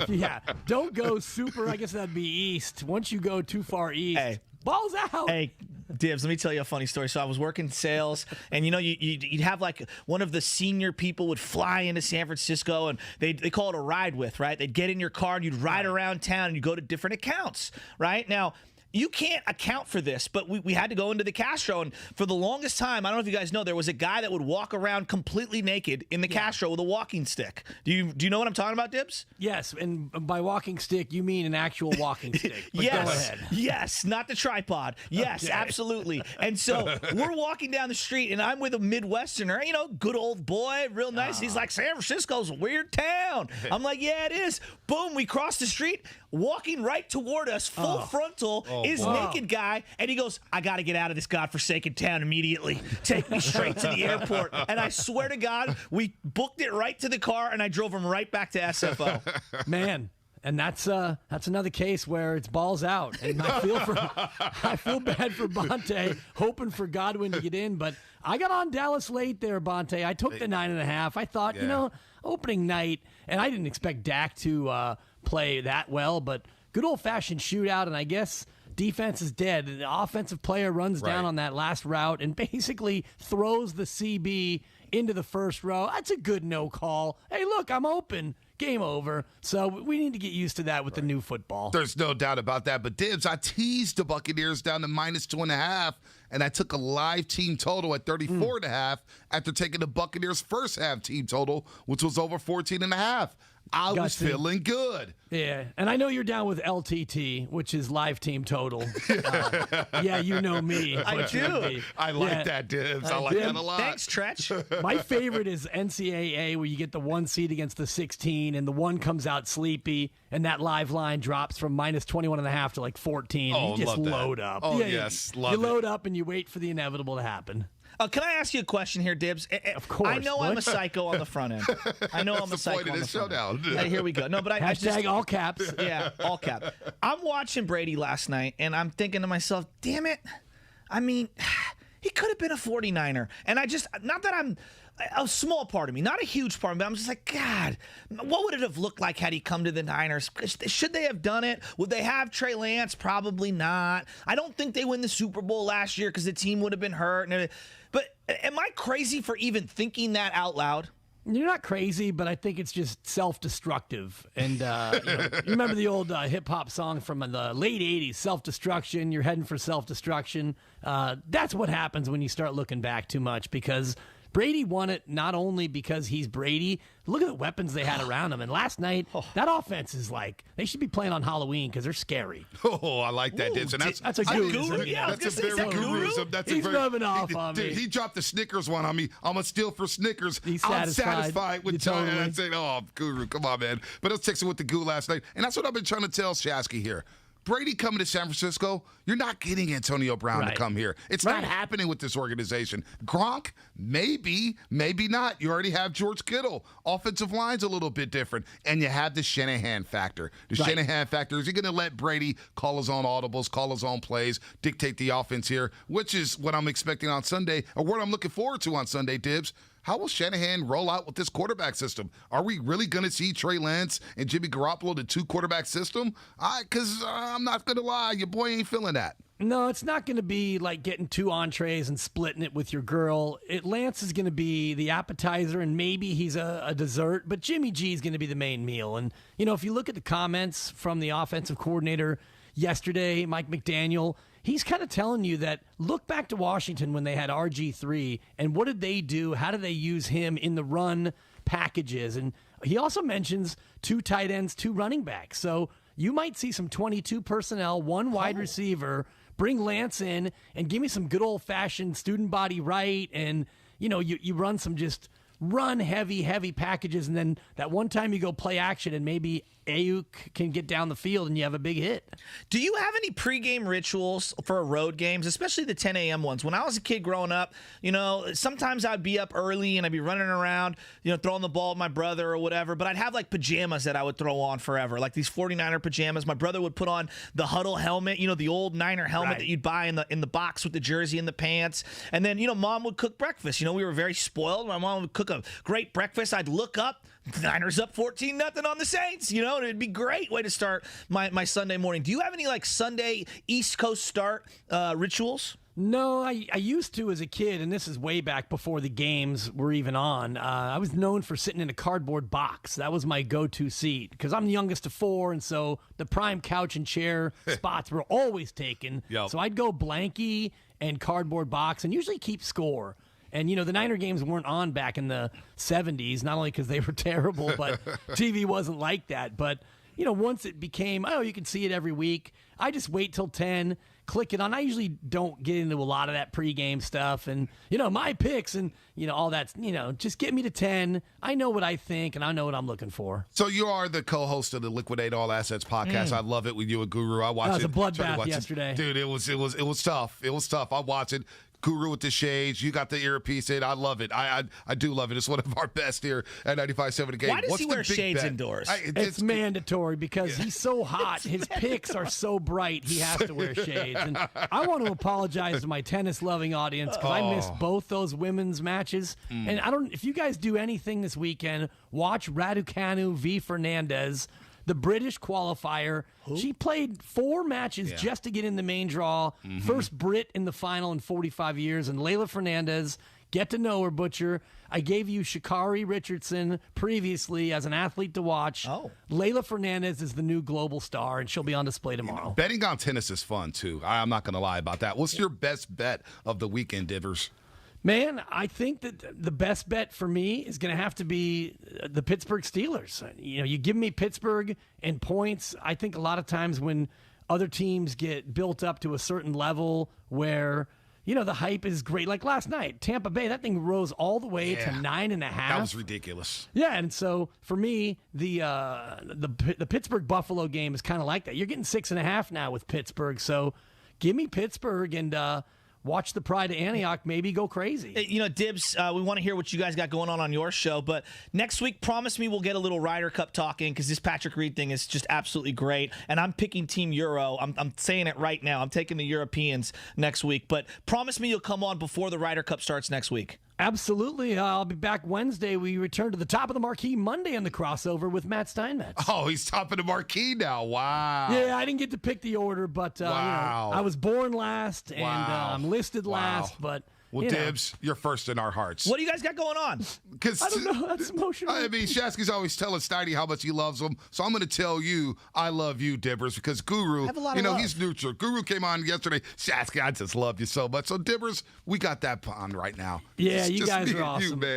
You, man. Man, we're looking at the Niners season. We go, we're looking at it so many different ways and talking about all of the exciting machinations heading up to the opener. All right, Dibs, have a good show. Have a good Friday. You boys, good weekend. Good weekend, absolutely. 10-2, Steiny, Guru, Dibs right here on 95.7 The Game. Don't go anywhere. Great Week Roasters on Twitch, brought to you by Xfinity, Roasters on YouTube, and the text line. All the calls this week were amazing. Langford, great job as always. Curly, I guess you did a great job too. Shasky, I'll see you later on today. That's it for us. Steiny, Guru, Dibs coming up next right here on 95.7 The Game. It's a Football Friday on 95.7 The Game.